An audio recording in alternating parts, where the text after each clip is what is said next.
Tu crois que la sorcellerie, c'est un mythe, un délire de vieux? Non. Elle est là, silencieuse, invisible, présente dans ton quotidien. Ce que tu vis n'est peut-être pas le fruit du hasard. Tes douleurs, tes émotions, tes échecs, tes pensées peuvent être manipulées, programmées. Dans cette série de directs exceptionnels, le docteur Toumoua, Nswadi Kimbazi, révèle comment les rituels occultes s'allient aux technologies neurocognitives, comment le contrôle mental moderne opère, sans trace, sans bruit, comment des attaques ciblent ton énergie, ton mental, ton esprit, comment démasquer les attaques invisibles, vampirisme, viol astral, sortilège, comment pratiquer des rituels de guérison et ériger des boucliers sacrés pour protéger ton âme et celle de tes proches. Et si l'on t'avait fait croire que tout était fatalité? La tradition Congo te guide pour reprendre pleinement ton pouvoir. Malongi, votre nouvelle émission Éveil, tous les jours à 13h, heure de Paris, en direct sur YouTube Tradition Congo et YouTube Fédération Kimuntu. Venez témoigner, échanger, partager vos expériences avec l'équipe Kimuntu. Épisode après épisode, nous dévoilerons les forces cachées qui gouvernent nos vies.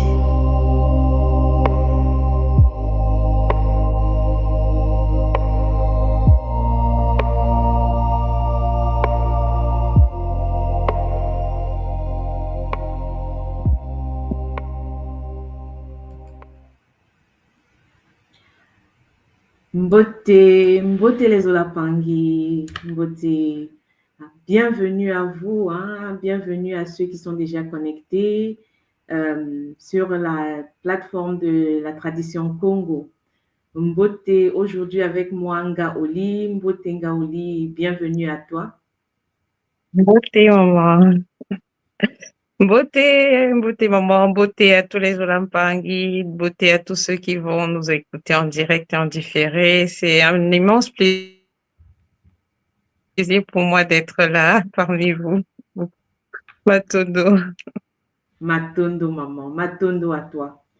Ah oui, au nom de la source divine unie comme Maman Wandombe, Matondo, à vous d'être présents ici, à tous ceux qui sont déjà là, à tous ceux qui vont nous écouter et en différé, comme d'habitude.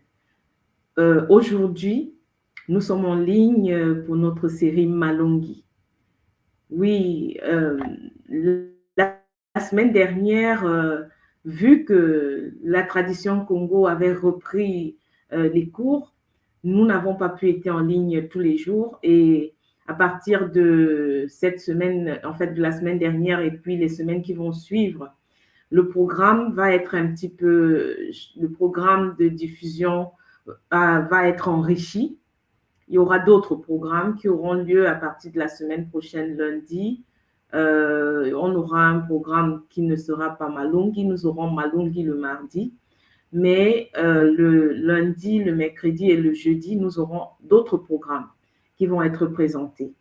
Et vous savez, nous avons été en ligne depuis mi-juillet où la série Malongi a débuté, 2 mois durant jusqu'à mi-septembre, où quotidiennement, notre Toumoua nous a nourris de plein de connaissances, il nous a réveillés sur certains thèmes.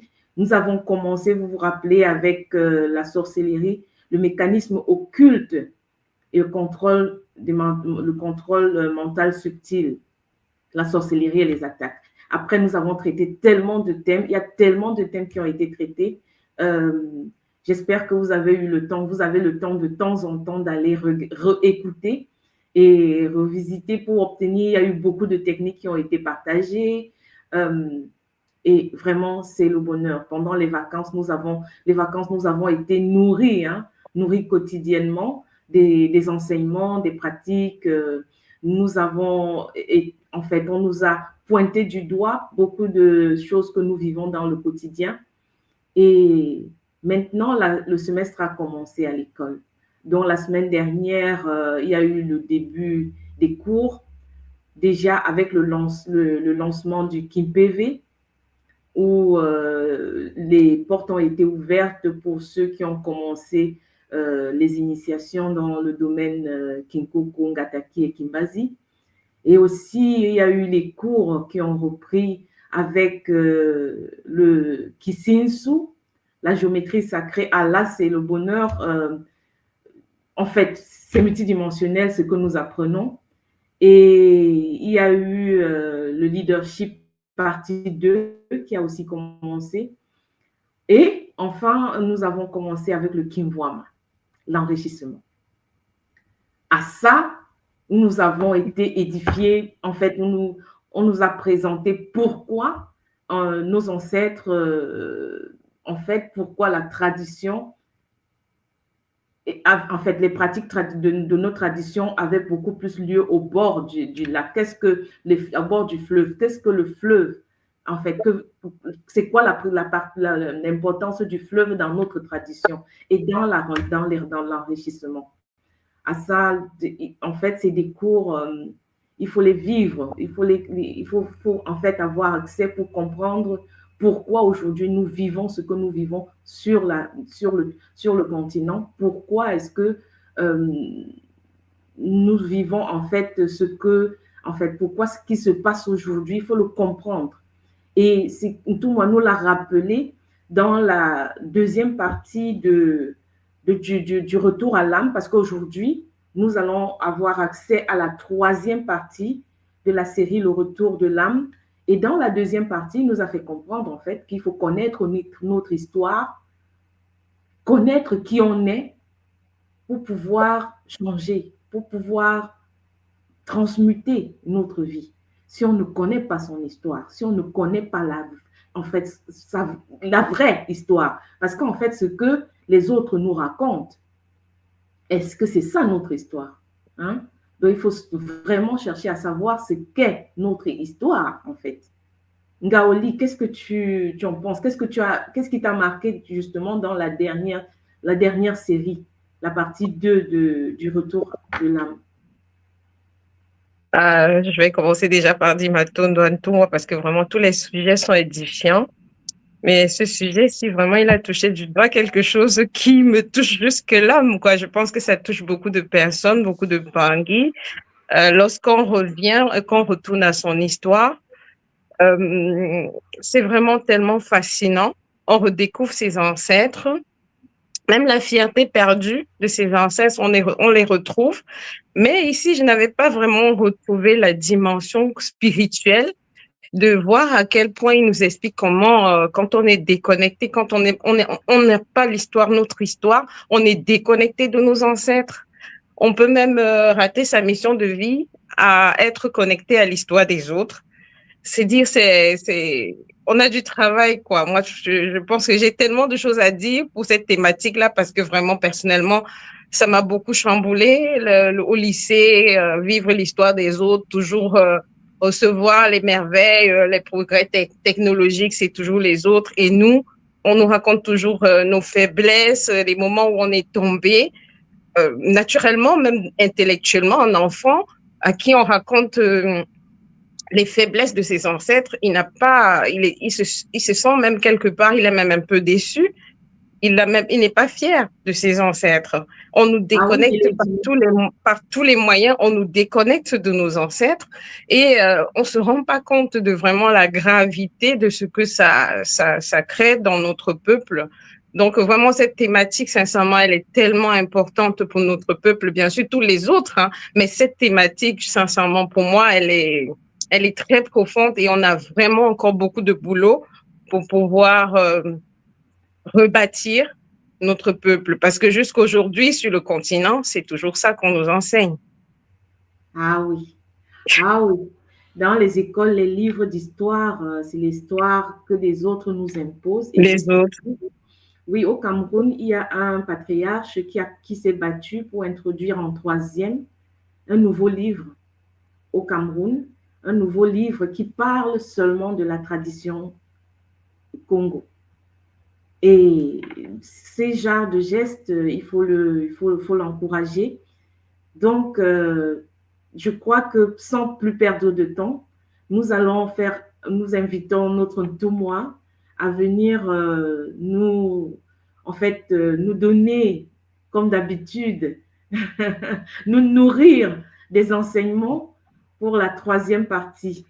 Mbote à toi, papa. Mbote Ngasimo, Mbote Ngaoli, c'est le bonheur. Papa. Le bonheur d'être là ce matin. Comme vous le constatez, nous sommes dans la dernière partie de cette thématique. Et je tenais donc à remercier la source divine unique, Mama Ndombi, de sa grâce, de ses bénédictions, puisque, comme vous le constatez, les choses ça avance avec détermination. Et je suis très content de constater que beaucoup de Mpangé prennent conscience des enjeux, beaucoup apprennent, et ça fait du bien. Ça fait du bien de constater notre famille s'agrandir et constater que la rigueur, la détermination et la discipline s'installent. Donc, effectivement, aujourd'hui, nous allons terminer avec le retour de l'âme, cette dernière partie de cet épisode.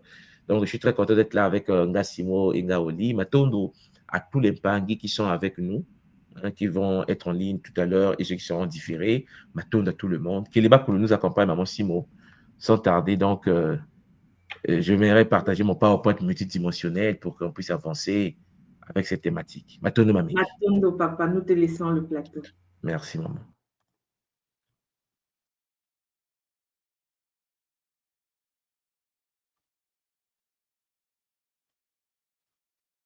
Très bien.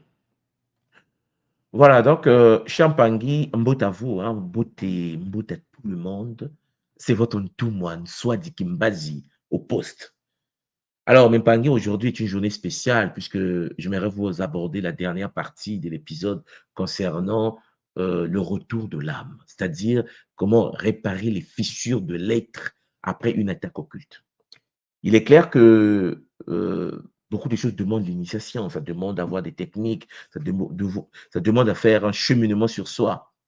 Vous avez vu que dans cette partie, et Maman Simo Inga Oli l'ont rappelé tout à l'heure, je vous ai parlé de l'histoire, de la conscience historique, le fait de pouvoir savoir d'où on vient, le fait de pouvoir savoir qu'est-ce que les ancêtres ont fait.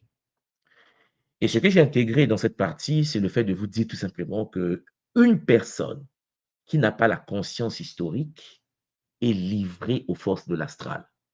C'est-à-dire qu'une personne qui n'a pas la conscience historique des Mpangi, des aînés qui ont vécu avant lui, parce que le corps dont tu disposes, le corps que tu as aujourd'hui chez Mpangi, est un cadeau des anciens. Ton père et ta mère ont fusionné leur patrimoine génétique, mais leur patrimoine génétique vient de leurs ancêtres.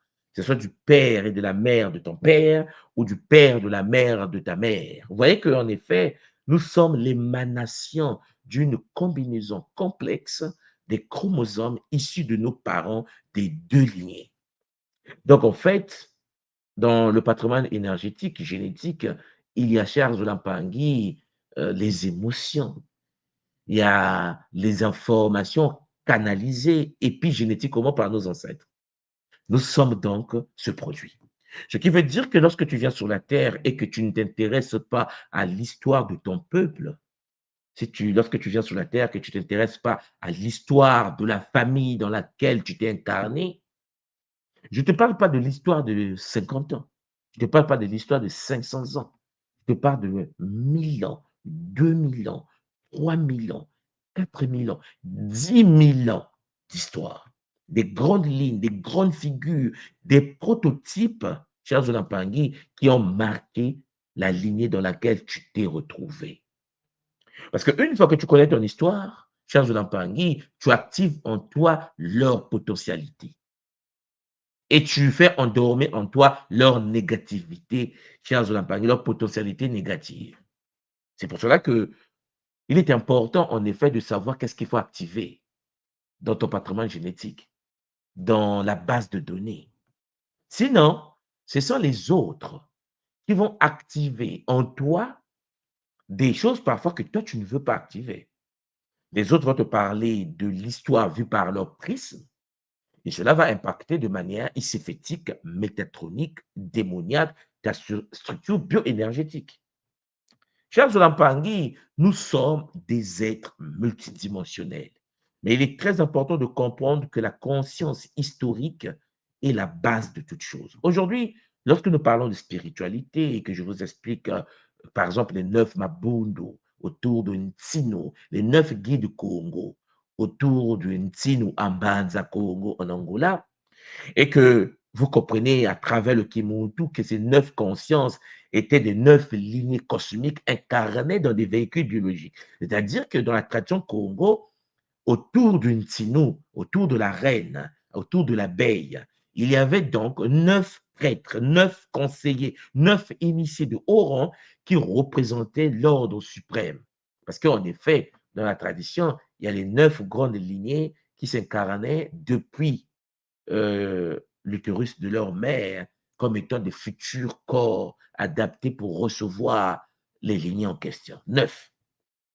Si tu ne connais pas l'histoire Congo, tu ne sauras pas qu'il y avait 9 consciences autour du Ntino. Si tu ne connais pas l'histoire Congo, tu ne sauras pas le rôle du Nzadi dans la tradition. Si tu ne connais pas l'histoire Congo, tu ne sauras pas pourquoi et comment nous avons migré de Ekipata, de l'Égypte, de Ngipiti, au Soudan, au Basundi, ont migré jusqu'au cœur de Mbanza Congo, en Angola. Tu ne sauras pas qui est mort en route, tu ne sauras pas qui a fait Mbemba Zulu pour nous guider pendant ces années de malheur jusqu'au cœur de Mbanza Congo.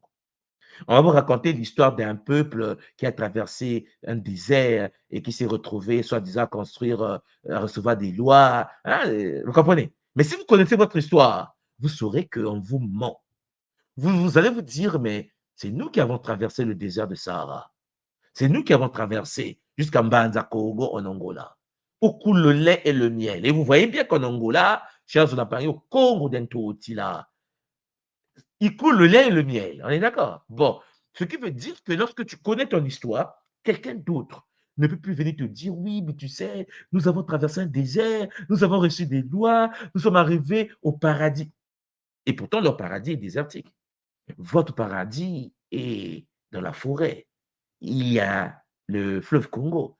Il y a des richesses, jusqu'aujourd'hui convoitées par l'humanité. On ne peut pas avoir un téléphone portable sans le Congo.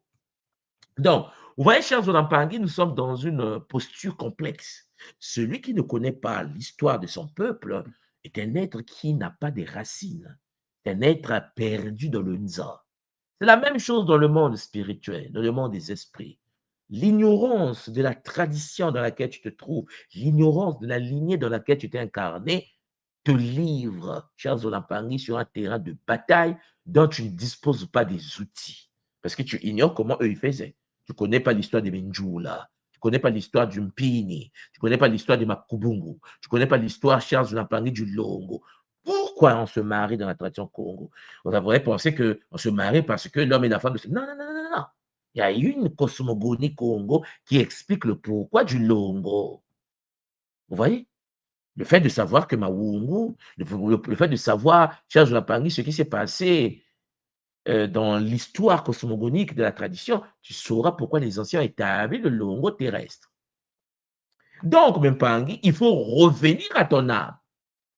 Tu ne peux pas continuer à fonctionner avec des idées extérieures sans se connaître toi-même. Vous allez me poser la question, mais quelle histoire? Quelle version de l'histoire? Et je vous l'avais déjà dit, la version des anciens. Dans Zonampangui, il faut que le lion raconte sa propre histoire, hein, d'accord? Tu peux pas laisser le chasseur raconter l'histoire du lion. Lorsque le chasseur tue le lion dans la savane, le chasseur n'est pas informé que le lion a une femme et des enfants. Est-ce que le chasseur est informé de la relation entre le lion et son deuxième fils et sa quatrième fille? Non. Le chasseur a battu le lion. Pour lui, il est le chef, il a battu le lion. Mais le lion a une famille. Le lion a eu de périodes de succès, puisque en effet, le lion n'est pas guerrier pour rien. On l'a battu à un moment donné, mais il a vécu des histoires. Et le lion est né parce qu'il a eu son père et sa mère. Et si tu ne connais pas l'histoire des lions, tu ne pourras pas rebondir et reconstruire la civilisation des lions. Il faut donc connaître, mais pour connaître, il faut faire un retour à ton âme. Il faut que tu reviennes. Il faut que tu te centres sur toi. C'est ce que je voulais vous dire la fois dernière. C'est ce que je suis en train de vous dire aujourd'hui. Il faut un paradigme. C'est-à-dire, il faut que tu analyses le Nza avec les outils de ta propre tradition. Vous savez, quand vous arrivez au Japon, j'aime prendre cet exemple, ils sont asiatiques, mais la manière dont les Japonais analysent l'univers, le monde, ce n'est pas de la même manière que les Chinois analysent le même monde. Bon, déjà, ils ne s'entendent pas. Mais ce n'est pas de la même manière qu'ils analysent la réalité. Le rouge, pour toi, peut-être est mauvais, mais pour un Chinois, le rouge, c'est le rouge. Le blanc en Occident, c'est quelque chose de pureté. Vous savez, lorsque on fait un mariage en Occident, on s'habille en blanc. Mais cher Zolapani, lorsqu'un mariage en Chine, au Japon, par exemple, on s'habille en majorité en noir. Lorsqu'on fait un mariage de la tradition Congo primordiale, à l'époque des anciens, on s'habillait en noir. Et pourtant, l'Occident s'habille en blanc. Le blanc chez nous, dans la tradition Congo, cher Zolapangui, c'est le vêtement que l'on porte pour les deuils. Les vêtements que l'on porte, cher Zolapangui, dans le culte de Ngaloufwa, le maître de la mort. C'est le vêtement pour enterrer une personne. Et pourtant, chez les autres, c'est pour la fête. Chez eux, le noir, c'est le vêtement du deuil.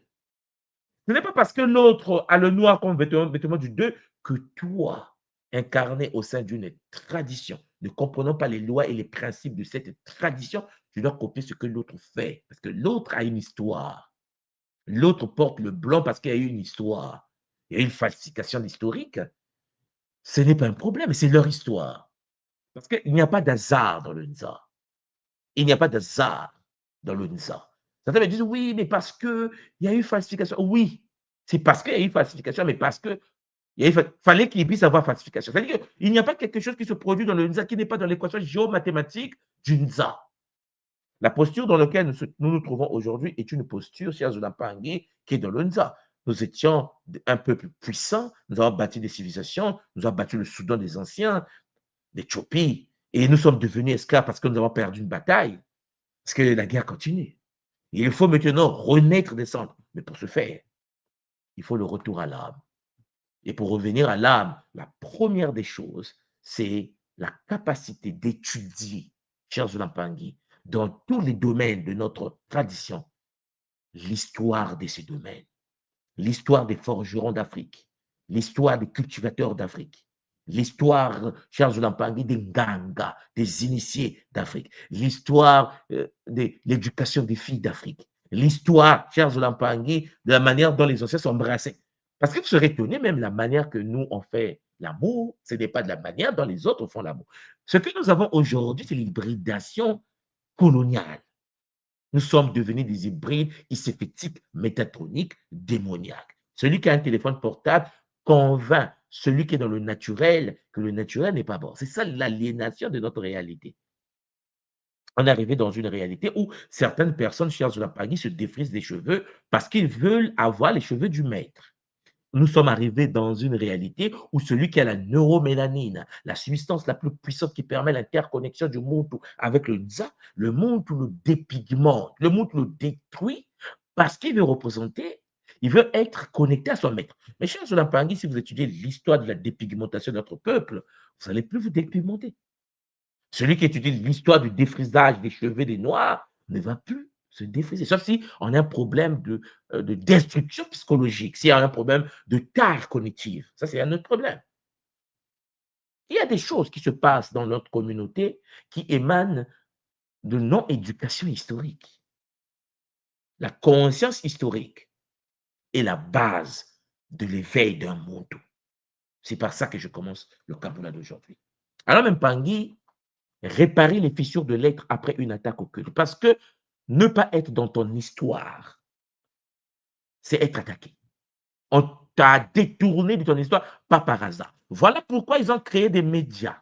Voilà pourquoi ils diffusent des médias mensonges sur notre territoire, sur notre continent, parce qu'ils continuent à nous nourrir. Voilà pourquoi beaucoup de jeunes Africains quittent l'Afrique pour aller chercher la vie, traverser la Méditerranée, mourir pour aller laver les assiettes. Si tu as l'histoire des migrations de l'Afrique et que tu sais que, cher Zolapangui, une télévision extérieure de ta tradition, qui diffuse des valeurs extérieures de ta tradition, dont ta tradition est un poison qu'on insère dans ta tradition. Tu ne peux pas écouter ce que dit celui qui veut ta peau, dans le sens d'écouter au premier degré du terme, de prendre cela comme étant parole d'évangile. C'est une anomalie. Cher Jolan Pangui, tu as le droit d'étudier ce que les autres font. Tu as le droit de comprendre ce que les autres font. Mais tu dois d'abord comprendre qui tu es. Tu dois d'abord étudier ta propre tradition. Tu dois parler tes langues, tes vibrations, tes vocalisations. Cher Jolan Pangui, les différentes variantes du Kikongo. Tu dois avoir accès à tout cela. Tu vas venir sur Terre, tu es né, Kamit, que tu es né en Guadeloupe, en Martinique, en Guyane, et tu ne connais pas l'histoire de tes ancêtres. Et tu te focalises sur la portion historique imposée par le système déchu. Et tu pleures. Et tu fais des marches. On s'en fout de tes marches. Vous pensez que les Japonais qui ont reçu 2 bombes nucléaires sur la tête à Hiroshima et Nagasaki, chers Olampangi, sans la faire des marches? Non, non, non, chers, c'est la première puissance en robotique. C'est la première puissance en électronique. Tu ne peux pas gagner. C'est le monde des samouraïs. De la même manière qu'ils sont samouraïs, de la même manière, nous sommes des Congos, des dompteurs d'énergie sacrée du léopard. Donc, vous devez comprendre quelle est votre position. Mais il faut revenir d'abord sur l'histoire. Si tu connais l'histoire de ton peuple, cher Zolampangé, tu ne vas pas être victime de la Bible. Tu vas être victime du Coran. C'est une impossibilité mathématique. Vous allez constater que les gens sont chrétiens et musulmans parce qu'ils ne lisent qu'un seul livre, c'est-à-dire la Bible ou le Coran, d'accord? Ça veut dire qu'ils ignorent qui ils sont. Parce que si tu prends l'histoire de ton peuple et que tu lui donnes, il y aura choc cognitif. Parce que l'histoire de son peuple, la trame réelle de son peuple, Champagne remet en cause des bêtises imposées par l'esclavage, par les 1400 ans de l'esclave arabo-musulman. Aujourd'hui, il y a des gens qui sont plutôt pro-arabes qu'africains. Pourquoi? Mais parce qu'ils ne connaissent pas leur histoire. Ils ne savent pas qu'ils ont été castrés. Si tu montres à quelqu'un que pendant 1400 ans, les Arabes nous castraient et qu'ils violaient nos mamans, cher Jonampangui, si quelqu'un n'est pas cognitivement inerte, il va se relever du coma. Il va apprendre son histoire. Il va dire, ce n'est pas possible. La clé de la victoire et de la liberté de la communauté, cher Jonampangui, fondée sur la loi du Zola, c'est la conscience historique. Le Kinkulu qui est notre ancestralité. Si tu n'as pas accès à l'ancestralité, cher Jonampangui, tu n'as même pas encore commencé à exister. Et ton ancestralité, cher remonte des milliers d'années. Il faut que tu étudies cela. Vous savez, je vais vous expliquer quelque chose. Il y a un monsieur qui vivait en Arabie. On le considère comme un arabe, mais il est noir. Il s'appelait El Jaïs. El Jaïs. Alors, je vais d'abord vous partager l'écran. Ah oui, parce que je sais que beaucoup ne lisent pas et vous ne connaissez pas votre histoire. Vous savez, de la même manière que l'on dit que Shakespeare est le maître de la langue anglaise, on dit là, il a modifié la structure, il a rendu pur, il a étudié la langue, il a donné l'opéra, il a fait des... Bon, on dit Molière a bossé le français, a bossé le français.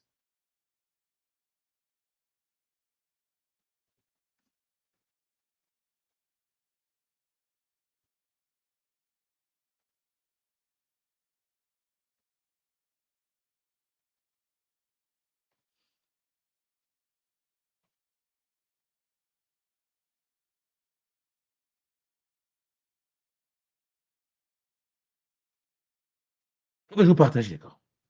Il a bossé le français. Et on vous dit que non, les Russes parlent russe, mais parce qu'il y a eu Pouchkine. Alors aujourd'hui, nous savons que Pouchkine venait du Cameroun. C'est un grand-père, c'est un grand-père. Hannibal, c'est-à-dire qu'en effet, Pouchkine a bossé. Des son nom camerounais. C'est lui qui a fait que les Russes parlent le russe qu'ils parlent modernement aujourd'hui. Bon.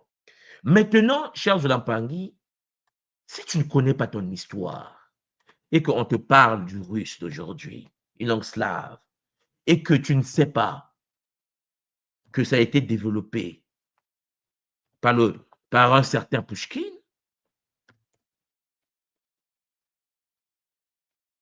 quelqu'un peut te manquer de respect. On est d'accord?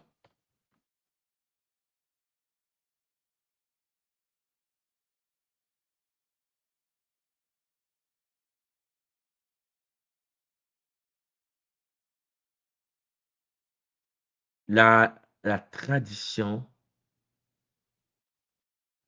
se fonde sur la conscience historique. Voilà, j'ai trouvé ce que je voulais vous montrer.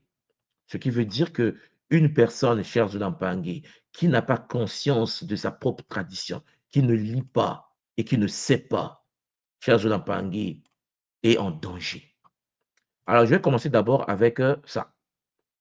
Donc, je pense que vous voyez mon écran. Là, je vous parle de Alexander Pouchkine. C'est lui Pouchkine, hein, pour ceux qui ne le connaissent pas. C'est lui Alexander Pouchkine.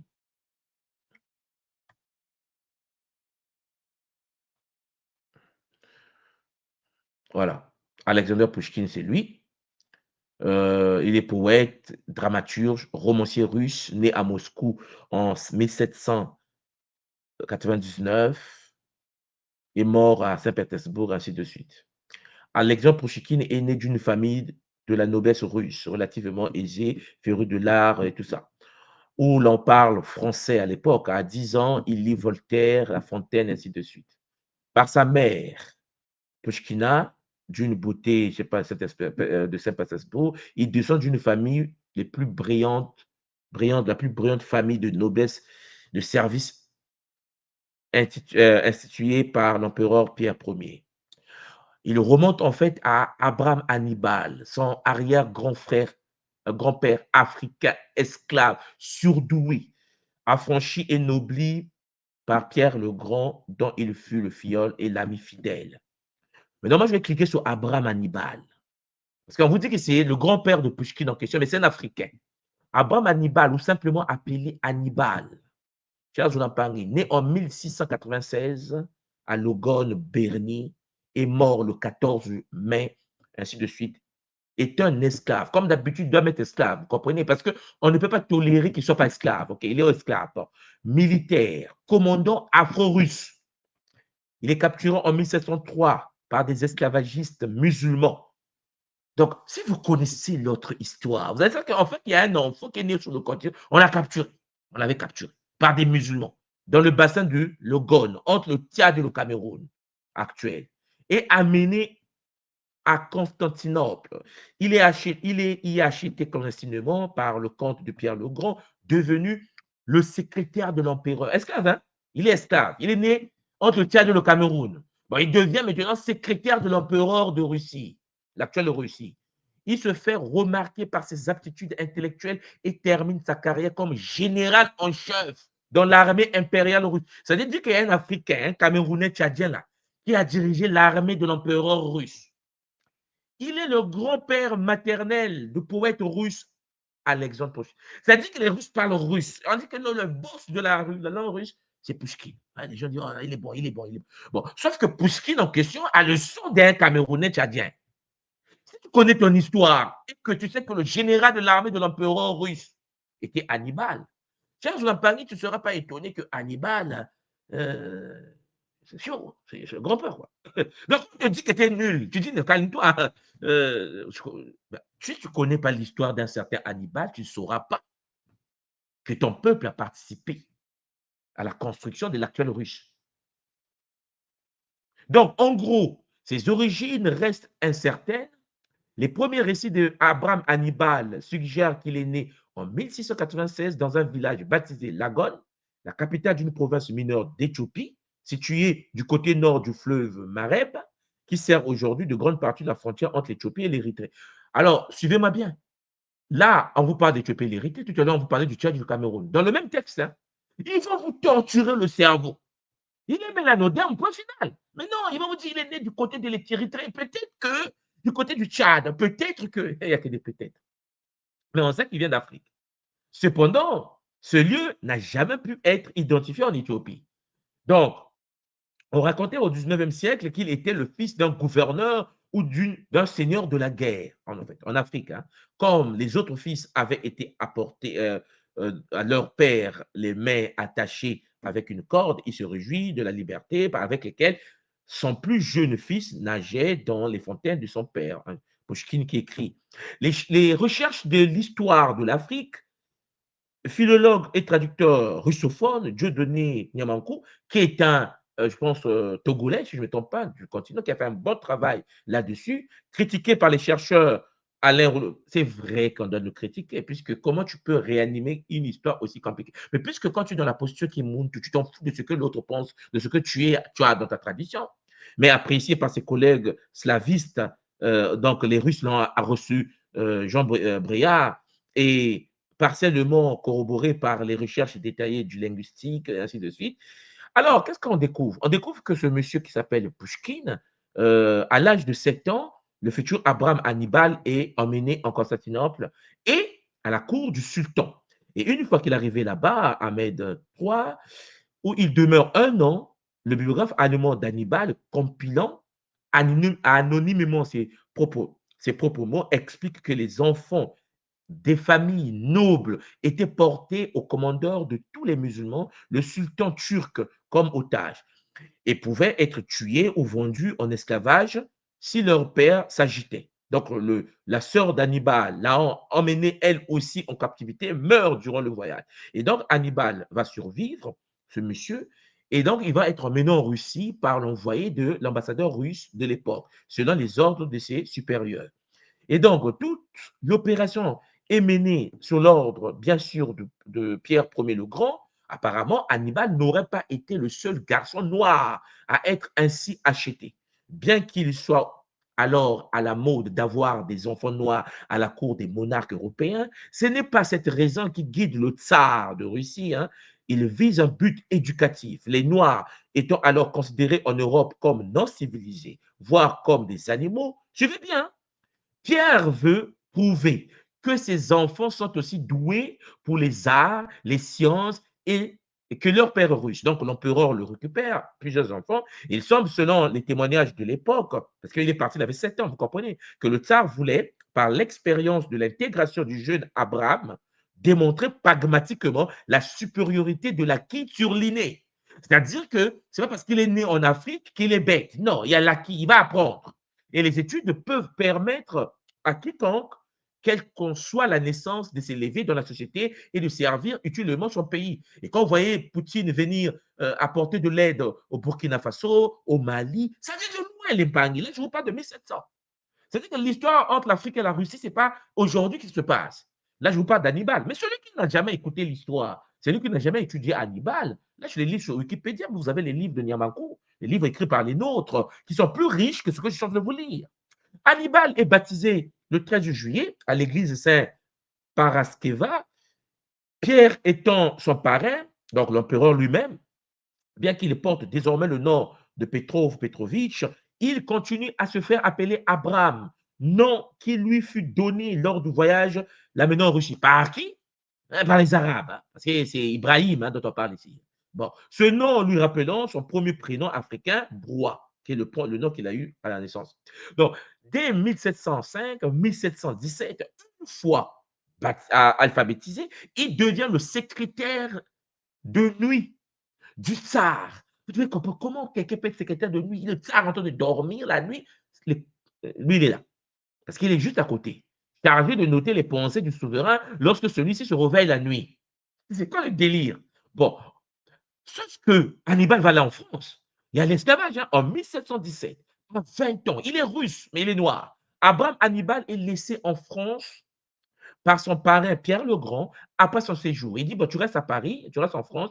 Il accompagnait ce dernier d'abord à Paris, puis, mais possiblement aussi à Metz, envoyé par son professeur Bernard, ainsi de suite, afin d'y poursuivre son étude dans les arts, la science, la guerre. Donc, il y avait un noir en Europe qui étudiait, mais qui était russe. Là, il apprend plusieurs langues, parce que c'est quand même quelqu'un qui est rempli de neuromélanie, c'est quelqu'un qui vient du continent. Comme nous parlons tous plusieurs langues, hein, vous voyez ce que je veux dire? Et donc, notre grand-père parlait plusieurs langues. Il a appris très vite. Il révèle donc de grandes dispositions dans les mathématiques, notamment en géométrie. Alors, en 1918, durant la guerre de Quadruple Alliance, il s'engage à combattre à sa propre demande dans les armées de Louis XV en France, contre celle de l'oncle de celui de Philippe IV en Espagne. Et Hannibal rentre dans l'armée, ce qui lui vaudra de recevoir finalement le grade de capitaine de l'armée française. Donc, quand les Français font la bouche aux Africains et que tu connais l'histoire d'Hannibal, tu te dis, mais quand même, il faut respecter les humains. Donc, le mec devient capitaine de l'armée française. En 1719, Abraham Hannibal fut même blessé à la tête lors des opérations de sapeurs au siège de Fontarabie, où il se comporta vaillamment et aurait même fini capturé par l'armée espagnole durant le conflit.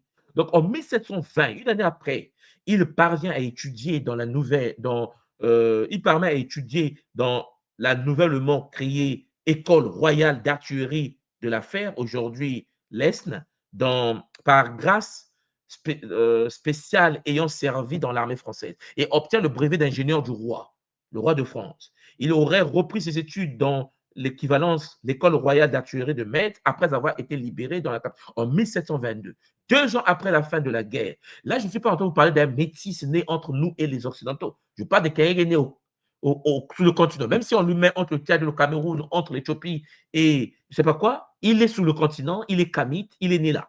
Mais à Paris, il se lie d'amitié avec plusieurs figures de lumière. Vous avez déjà entendu parler des Lumières, mais qu'il s'agisse de Montesquieu, il les connaissait. Voltaire, le raciste, là, il le connaissait. Si vous lisez les travaux des Russes, vous allez comprendre comment Voltaire a volé les travaux de Hannibal.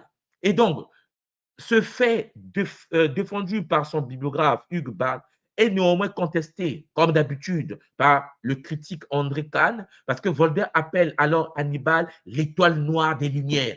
Voltaire s'est mis à genoux. J'ai eu le document russe de l'histoire de Voltaire s'est mis à genoux. On n'a jamais vu un homme aussi brillant dans l'histoire européenne. Voltaire, Montesquieu, tous ces gens qui ont été éduqués là en Europe se sont inclinés devant l'intelligentsia suprême d'un Kabyle. On l'appelait l'étoile noire des Lumières. C'est quoi leur problème? Bon, en 1723, après 6 ans passés en France, il parle bien français, il revient chez lui, donc en Russie, par la terre accompagné de l'ambassadeur russe à Paris, étant terrifié de le faire par voie marine, il transmet les savoirs acquis, notamment 2 grands volumes manuscrits présentés à Catherine Ier, l'impératrice de Russie, alors devenue tsarine, à la suite de la mort de son père, en fait, de Pierre Ier. Son ouvrage s'intitule Géométrie, pratique et fortification, que le Tchadien camerounais éthiopien a écrit. Donc, il prend le document, il envoie à Moscou, il dit, bon, j'ai fini 6 ans d'études à Paris, j'ai fait la guerre, je renvoie au pays ça, la géométrie pratique et fortification. Il fallait envoyer au Cameroun. Mais bon, bref, vous comprenez le game. Ça veut dire que si tu n'as pas le bouquin là, toi qui m'écoutes, tu n'as rien compris de ce qu'on appelle la conscience historique. C'est-à-dire qu'en effet, vous devez comprendre une chose. Nous appartenons à une lignée. Et dans la lignée, il y a des gens qui ont été déportés, qui ont été, mes chers olampagnis énergétiques, comment connectés à la matrice. C'est-à-dire que moi, quand je suis à la maison avec mes enfants, je leur parle d'Hannibal. Hannibal. Hannibal, quand on parle de lui à la maison, mon fils est calme. Il sait que, bon, il existe la géométrie pratique et fortification écrite en 1725. Quand je lui montre la photo d'Hannibal, il sait bien que c'était son grand-père. Et le reste, ce n'est pas mon problème. Il connaît l'histoire. Il a été pris dans un village en Afrique. On l'a déporté par les Arabes parce qu'ils nous déportaient. Ça a pris 1400 ans quand même. Il s'est retrouvé à la cour du roi. Son premier tome est un traité de géométrie pratique et l'autre aborde le thème de fortification. Quand vous voyez les grands bâtiments des Russes, les grands bâtiments de la période tsariste, c'est Hannibal et Bangui. Ces manuscrits sont toujours conservés aujourd'hui dans la bibliothèque de l'Académie des sciences de Saint-Pétersbourg en Russie. Celui-ci fut d'ailleurs fondé en 1724 comme l'Académie attenante sur la base d'une collection de plus de 300 livres ramenés de France par Hannibal lui-même. Donc le Kamite a pillé, il a ramené. Il a même fait en Russie, il dit aux Russes, bon, ses multiples transmissions et traductions comme ses réalisations lui-même sur le terrain confirment son statut de Vobom russe, c'est-à-dire d'arrière-grand-père africain du génie russe. Est-ce que vous savez ça? Est-ce que vous savez quand les Russes prennent le Kalachnikov? Les Russes viennent en Afrique pendant la période coloniale et nous donnent des armes. Mais vous vous rendez peut-être pas compte de ce que les autres apprennent de vous. Parce que bon, quand tu es colonisé par la France, tu apprends la France. Quand tu es colonisé par l'Angleterre, tu apprends l'Angleterre. Et les autres qui ont eu Hannibal chez eux et qui considèrent qu'il y a eu dans leur histoire l'arrière-grand-père africain du génie russe, quand ils nous regardent, ils disent, mais c'est pas possible. C'est de ce peuple qui est sorti Hannibal. Nous, on est là en train de manger le kebab maintenant. On a des assiettes.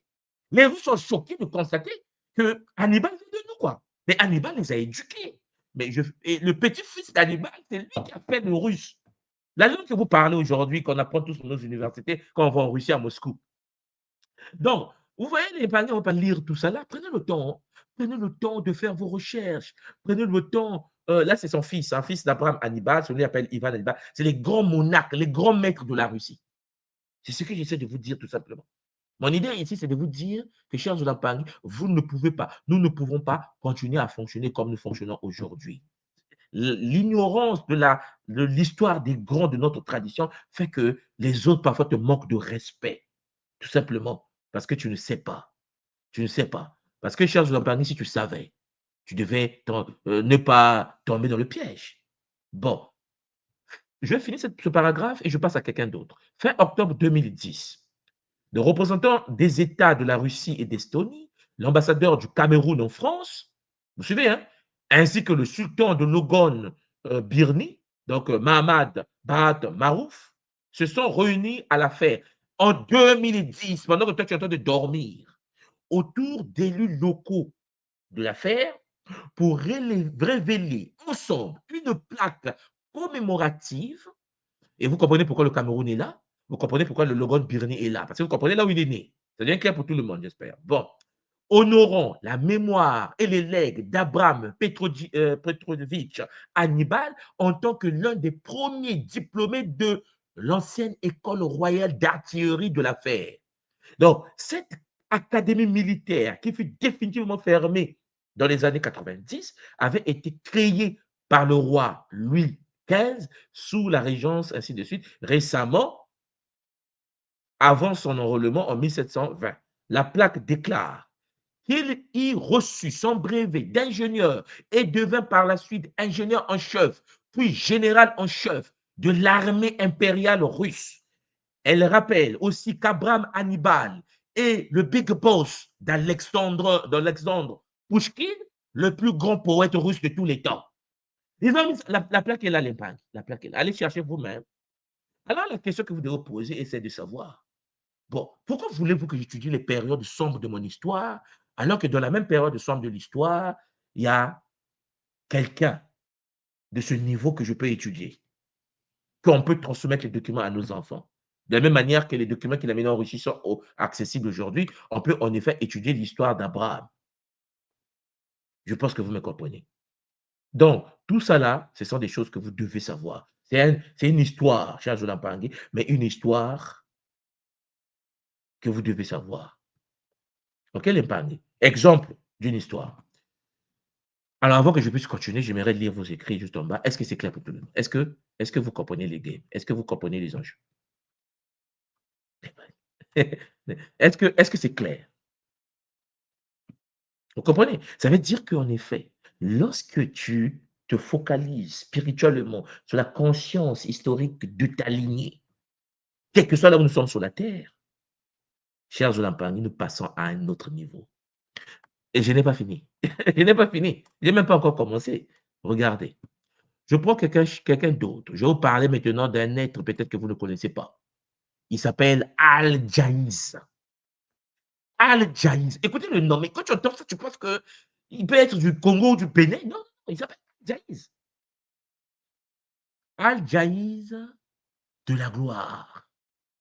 Il fait probablement référence au livre de la gloire de la race des Noirs, Fath al-Soudan. Un ouvrage écrit par l'érudit afro-irakien.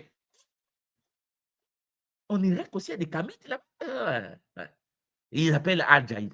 Al-Jaïz qui défendait la supériorité des Noirs en mettant en avant leur contribution face au racisme anti-noir prévalant dans le monde musulman au 9e siècle. Je ne vous parle pas du 14e siècle où l'esclavage est en train de taper les Noirs en Afrique. Je vous parle du 9e siècle. Al-Jaïz, un penseur et polygraphe, est une figure intellectuelle majeure de son époque, connu pour ses écrits encyclopédiques et son utilisation de la raison. Il est considéré comme un pionnier dans l'étude de la zoologie. Al-Jaïz, chers Olampangui, son nom de famille était Amir Ibn Bar. Ibn Bar comme Ibn, comme Abraham. Ils ont tous les mêmes noms. Bref, vous comprenez. Quand tu passes dans le monde arabe, là, Don Abraham Kaloma. Bon, mais il est plus connu sous le nom de d'Al-Jaïz, qui signifie celui qui a les yeux exorbités. Et comme une injure, je pense que vous comprenez. Il avait des origines africaines par son grand-père, comme par hasard. Il est irakien. Bon, il a vécu à Basra, à Bagdad, et était un polymathe, maîtrisant divers domaines comme la philosophie, lexicolographie, la théologie et la zoologie. Alors, il adhère au mouvement Moutazilite, une école théologique islamique qui mettait l'accent sur la raison, la logique et la recherche de la vérité. Le livre de la gloire de la race noire, c'est le livre qu'il a écrit, mais il est en Irak, au 9e siècle. C'est une œuvre clé d'Al-Daïs qui contexte ouvertement les idées racistes et les préjugés contre les personnes noires. Il y exprime avec verve que les Africains possédaient des qualités uniques et méritaient d'être honorés par leur réalisation et leur attribution exceptionnelle. Alors, cet ouvrage est vu comme une réaction aux idées négatives et au dénigrement des peuples africains qui circulaient à cette époque. Ce que moi je vais vous conseiller, chers Zolapangui, si vous avez le temps, faites un tour pour aller et ayez accès aux œuvres de Al-Jaïz. C'était un écrivain encyclopédique, véritable créateur de la prose arabe. Il défend une culture arabe en combinant la tradition avec les données de la pensée grecque et laisse plus de 200 ouvrages, dont une cinquantaine ont été traduits en français. C'est comme un demi-dieu, le monsieur là que vous entendez. C'est-à-dire que le mec Al-Jaïz formule une première idée du principe de l'évolution des espèces. On parle de Darwin du matin au soir. On parle du 9e siècle. On dit, oh, Darwin, théorie de l'évolution. Ça, c'est la vision en Occident. Voilà pourquoi je vous ai dit le monde est organisé en clan. C'est un problème d'idéologie. C'est un problème à qui t'appartient, à quel groupe t'appartient. Le mec est une première idée de principe d'évolution des espèces très en avance sous son temps. Ce principe n'est redécouvert et diffusé largement qu'environ un millénaire après lui, avec les publications de Charles Darwin, bon, qui a plagié, en fait. Mais je ne vais pas dire ça, une fois, il a dit que Darwin a plagié Al-Jaïz, le kamite irakien. Mais si je connais ton histoire, pourquoi tu es assis chez moi ici? Quand je suis assis chez moi ici, Serge Lambac, qu'est-ce qu'on fait? Est-ce que je vais raisonner en termes, oui, il est en Irak, mais attends, je ne sais pas, vous n'avez pas compris, en fait, le game. Ils sont sur Mars, ils sont sur la Lune. Il appartient à la lignée dans laquelle je me suis incarné, Serge Lambac, son œuvre appartient à la matrice de ma lignée. Oui, il parle arabe, et alors? Et alors, les Soudanais parlent arabe. Ça fait qu'on n'est pas Soudanais aujourd'hui. Les Égyptiens parlent arabe. Les Égyptiens noirs du sud de l'Égypte parlent arabe aujourd'hui. Et alors? Ça ne veut rien dire. Sauf que Darwin a plagié le grand. Donc, moi, si je fais des conférences, quand je fais des conférences et je parle des travaux de Al-Jaïz sur les espèces, ce n'est pas les mêmes travaux. Bon, Darwin a connecté ça au singe, mais il fallait voir comment Al-Jaïz lui-même présentait les choses. OK? Alors, mes amis, je ne vais pas tout lire là, sinon on va dormir là, mais je pense que vous comprenez un peu le game dans lequel je vais vous amener. Parce que quand vous prenez les gens voilà, comme les El Jaïz, peut-être que beaucoup de gens, écrivez-moi en bas, écrivez-moi en bas. Est-ce que vous l'avez déjà entendu parler de ce monsieur? Al Jaïz rejoint un groupe de jeunes de la mosquée principale de Bassora pour discuter de sciences et assiste à des cours de philologie, de lexicolographie, de poésie. Il continue ses études pendant 25 ans, durant lesquels il acquiert une connaissance profonde de la poésie, de la philosophie pré-islamique des Arabes, des Perses, du Coran, des hadiths. Il étudie également des textes des sciences, de la philosophie traduite du grec, notamment des œuvres d'Aristote. Son éducation est facilitée par le fait que le califat d'Abbasside, en pleine révolution culturelle et intellectuelle, favorise la diffusion des livres. Alors qu'il vit encore à Bassora, en Irak, Al-Jaïz écrit un article sur l'institution du califat qui est considéré comme le début de sa carrière d'écrivain. Sa seule source de revenus, sa mère, lui avait offert une corbeille pleine de cahiers en lui disant qu'il gagnerait sa vie par l'écriture. Il va écrire au cours de sa vie plus de 200 livres sur des sujets aussi divers que la grammaire de l'arabe, la zoologie, l'élevage des animaux, la poésie, la lexicographe, la rhétorique, dont seuls 30 existent encore. Parce que, la mauvaise foi, je vais vous en parler plus tard. Donc, vous comprenez qu'en effet, le Big Boss a écrit des bouquins. OK? Livre des avares, traité sur les Turcs, traité des marchands, traité de rhétorique, et ainsi de suite, ainsi de suite. Livre des animaux, souvent considéré comme son travail le plus notable. Titre de gloire des Noirs sur les Blancs. Bon, je ne voulais pas dire son livre, mais ce n'est pas moi qui ai écrit le livre. Hein. El Jaïd. Mais ça, la charge de l'Ampangue, ça ne peut même pas passer à Paris. Puisque, est-ce que quelqu'un peut lire un livre aussi complexe? Bon, pourquoi El Jaïz écrit ça? Parce que El Jaïz découvre, parce qu'il n'est pas seul en Irak. Quand on vous dit que les Irakiens, à l'époque, Babylone était en train d'observer le ciel, vous n'avez aucune idée qui observait le ciel, en fait. Parce que dans la tête des gens, lorsqu'on leur parle des grands astrologues iraniens et irakiens, l'Iran aussi, si vous allez là-bas, vous allez pleurer encore. On va vous dire, oui, mais c'était des esclaves. Non, non, non, non, non. Attendez, attendez, attendez. Attendez. On vous parle ici des Al-Jaïz. Titre des gloires des Noirs sur le blanc. C'est des livres que vous devez lire. C'est gratuit. Vous pouvez l'avoir sur PDF sur Internet et vous le lisez. Pourquoi je vous montre ça? C'est pour vous dire que dans le monde arabe, dans le monde irakien, il y a des livres comme ça. Il étudie ça. Et vous allez voir, je ne vais pas rentrer en détail parce que c'est un livre où il est quand même, il est un peu aussi raciste lui-même. Mais bon, vous me comprenez ce que je suis en train de vous dire. Il avait une posture sociale que beaucoup des nôtres aujourd'hui n'ont pas. Et beaucoup de nôtres ne savent pas que l'arabe littéraire, l'arabe que vous entendez, l'arabe littéraire, c'est El Jaïs qui l'a développé. Donc, quand les gens parlent arabe, je les regarde, je dis, tu connais Al Jaïs? Il m'a dit, non, je ne connais pas. Je dis, bon, va dormir. On ne peut pas parler de même niveau. C'est-à-dire, même la langue que tu parles, c'est mon grand-père qui l'a modernisé. Il est poète malade. Il a modernisé l'arabe littéraire, l'arabe ancien en littéraire, l'arabe que les gens parlent dans la rue jusqu'en Arabie aujourd'hui. On les a éduqués sur les documents de Al Jaïs. Mais Al Jaïs en question, cher Jolam Pangui, avait la tête d'un Camerounais, quoi.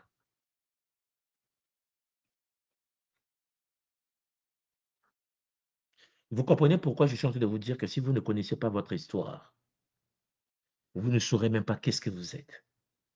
Vous allez être la perdue. C'est dur. Et moi, je suis en train de vous regarder, ça me dit, mais est-ce qu'il sait ce qui s'est passé? Est-ce qu'il a lu, le livre de Al Jaïs? Là, je ne lis pas en ligne, parce que si je lis en ligne, on va censurer la vidéo.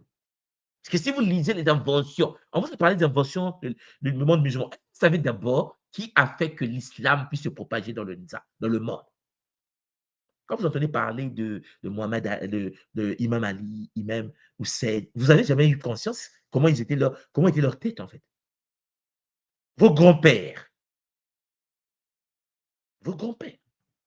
l'âme doit se réconcilier. Le retour à l'âme est impératif.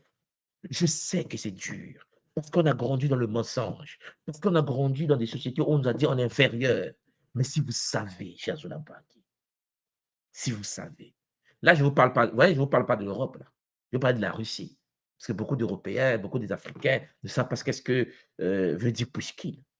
Les statuettes d'Abraham Hannibal. Le mec qui a construit, qui a permis à la Russie de gagner des guerres.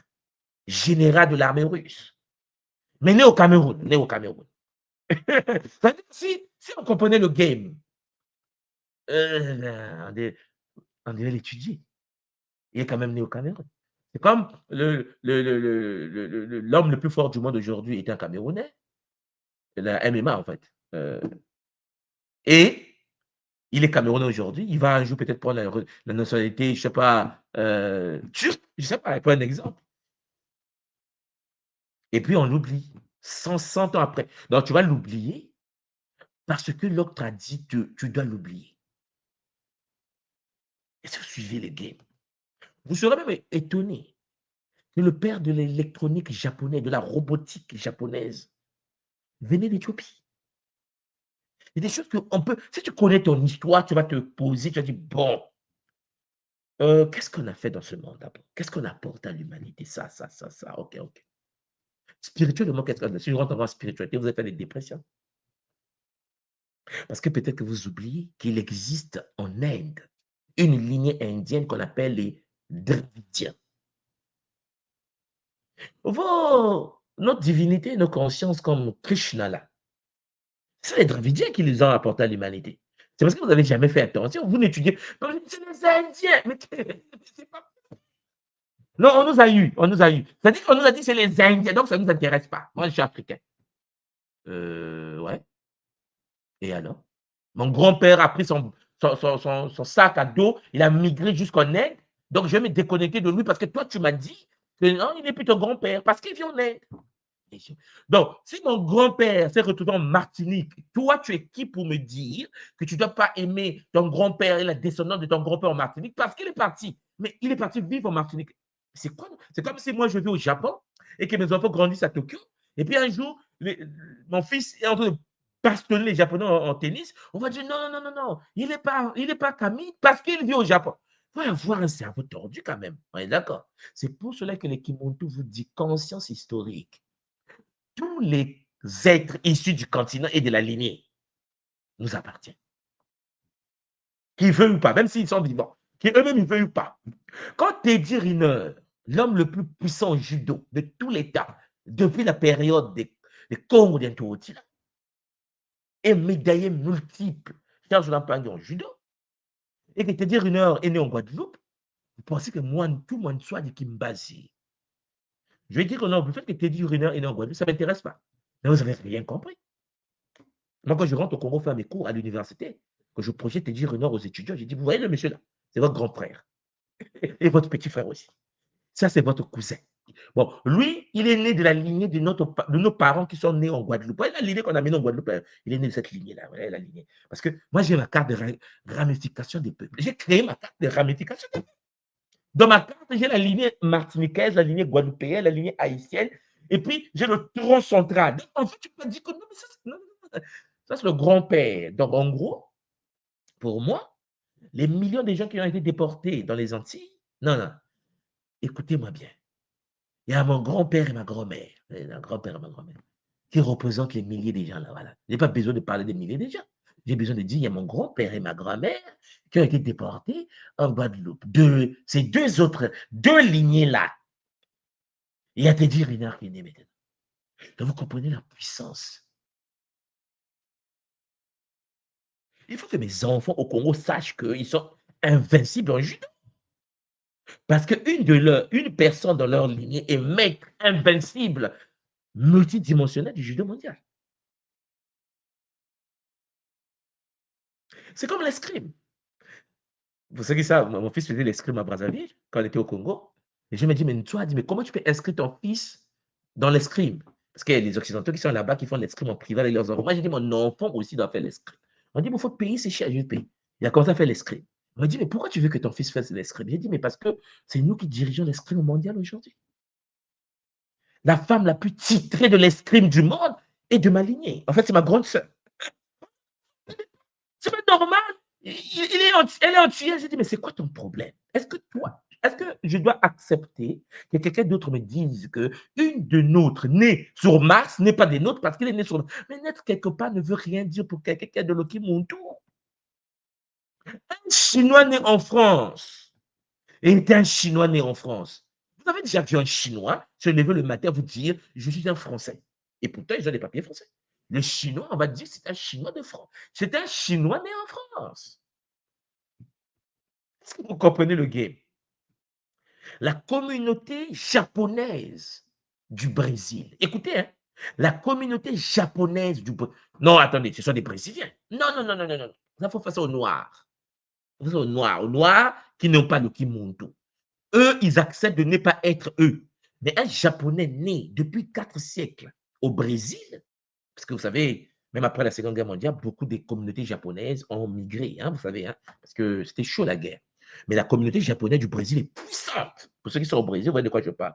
Mais les Japonais du Brésil, ils sont brésiliens, ouais. Mais ils se définissent comme étant la communauté japonaise du Brésil. Comme je dis souvent, je fais partie de la communauté africaine du Canada. Quel que soit partout où tu es, Chiampangui, tu es connecté à une matrice d'âme. C'est pour cela que lorsque un des nôtres, que ce soit un noir, Kamit, Mélandem, en Turquie, qui découvre une formule. Non, moi, je scrute tout ça. Il dit, oh, il y a un autre, oui, il est en Turquie. Il est en Turquie. Il y a un autre encore, il est où? Il est en Biélorussie. Il y a un autre encore où? Il est en Tchécoslovaquie. Ah oui, ah oui, oui, c'est un des nôtres. Parce que tous ces êtres-là forgent la conscience de mes enfants, de nos enfants. Parce que nos enfants ont besoin des modèles. C'est pour ça que chez moi, parce que je parle de Pushkin et que je parle d'Hannibal à mes enfants, je suis calme. Vous voyez, non? Il dit, mon fils dit, papa, c'est facile. Je dis, non, mais c'est normal que ce soit facile. C'est comme ton grand-père, Hannibal. Non, je t'ai dit Hannibal, les maths pour toi, papa. Hein, c'est dans le sang. Le débat est fini. Est-ce que j'ai besoin de dire à l'enfant, non, tu sais qu'il n'est pas congolais, parce que congolais, ça ne m'intéresse pas. Congolais, c'est traité de Berlin. Est-ce que je me limite au traité de Berlin? Est-ce que je dois me limiter à ce que les autres veulent que je sois? Non. Vous comprenez ce que je veux dire? Il faut que vous preniez conscience de cela. Il faut que vous puissiez vous réveiller. Alors, Mpangui, vous comprenez qu'aujourd'hui, je me suis réveillé différemment là. Je me suis réveillé et dit non. En fait, il faut qu'il soit conscient. Mpangui, conscient. Que la conscience historique seule peut nous aider à nous en sortir. Alors, Mpangui, si vous me comprenez, vous voyez donc à partir de là que cette conclusion de cette séance est magnifique, puisque en effet, il faut d'abord comprendre que le retour de l'âme est d'une importance capitale, puisque dans notre monde contemporain marqué par l'accélération, la surcharge informationnelle et la déconnexion spirituelle, le retour de l'âme devient une nécessité vitale. Tu dois être humain et non pas esclave de l'autre. Les attaques occultes, c'est-à-dire spirituelles, pacification historique, cher Jolan Pangé, c'est ça les attaques. Qu'elles soient conscientes ou inconscientes, lorsque tu n'as pas de bouclier et que tu n'es pas centré sur moi et là, il y a une fragmentation de notre être profond. Et la fragmentation de l'être, qui est devenue épidémique aujourd'hui, qui se manifeste par une perte de vitalité, de sens et de connexion spirituelle. Les agressions énergétiques invisibles affectent notre matrice subtile, créant des fissures profondes dans notre champ aurique. Notre aura est fissurée parce que, cher Zulampangui, tu t'es limité à une réalité que l'autre veut, ou l'autre a voulu, dans laquelle l'autre a voulu que tu sois. La tradition qui montre notre tradition nous donne donc une science que nous appelons le Kinsinsu, la géométrie sacrée, qui offre des méthodes ancestrales de guérison profonde. C'est pour cela, cher Zulampangui, en tant que tout moi de la tradition Congo, et puisque, comme vous l'avez compris, lorsque Hannibal met en place la géométrie pratique, vous comprenez pourquoi dans les cours de Kimontu, nous avons les travaux d'Hannibal de la géométrie pratique. Parce que, cher Zulampangui, le retour à l'âme, le retour à l'âme, le recouvrement d'âme est un processus sacré qui permet de réintégrer les fragments dissociés et de restaurer notre souveraineté énergétique. Donc, dans un monde où les attaques occultes se multiplient, sur Internet, falsification de l'histoire, blanchir notre lignée, et il faut que vous soyez conscient que le retour à l'intégrité de l'âme, le retour à soi, la conscience historique, Champangui, le fait de connaître d'où nous venons, remonter à travers la trame de l'histoire, et puis continuer à cartographier l'ensemble des êtres de la lignée, devient non seulement un chemin de guérison, mais une voie de renaissance et de protection essentielle. Puisque lorsque un raciste, lorsque quelqu'un de malsain veut te parler mal, quelqu'un de malsain te regarde mal, tu peux te dire que en fait tu perds ton temps parce que ton identité, c'est nous qui l'avons construit.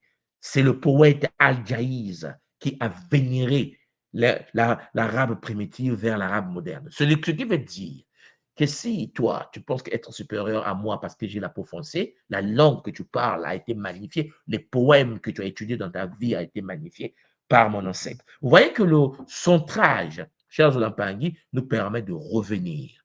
Alors, vous comprenez donc à partir de là, cher Zolampangui, que le monde tout conscient est celui-là même qui doit prendre conscience de ces enjeux-là.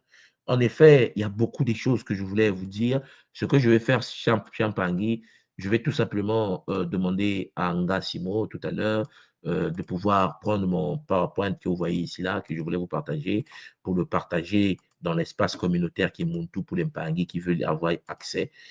Parce que je l'ai préparé avec Zola, je parle des choses très intéressantes concernant Kimbazi, le retour avec le Kinshinisu et ainsi de suite.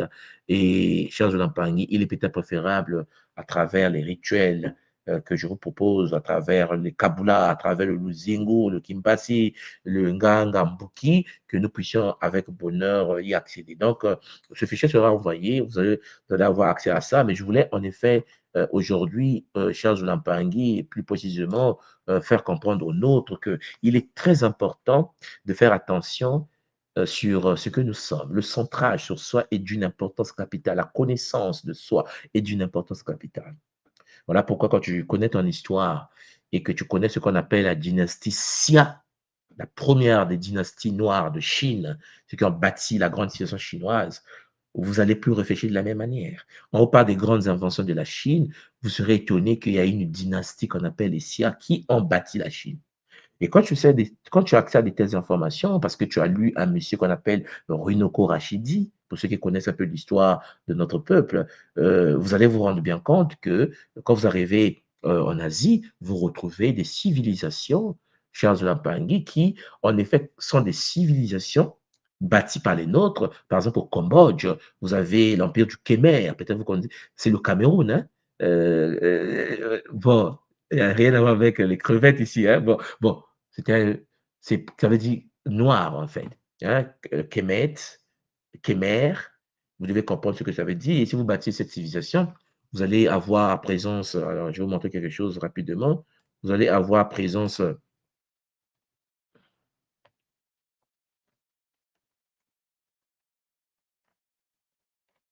vous allez,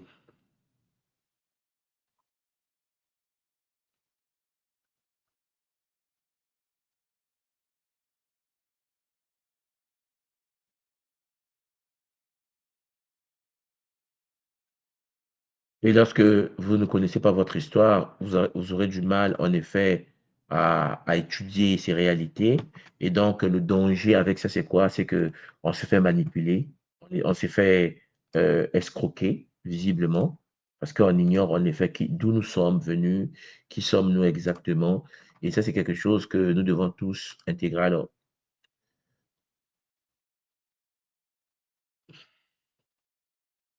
très bien. Donc ici, j'ai tapé Empire de Khmer.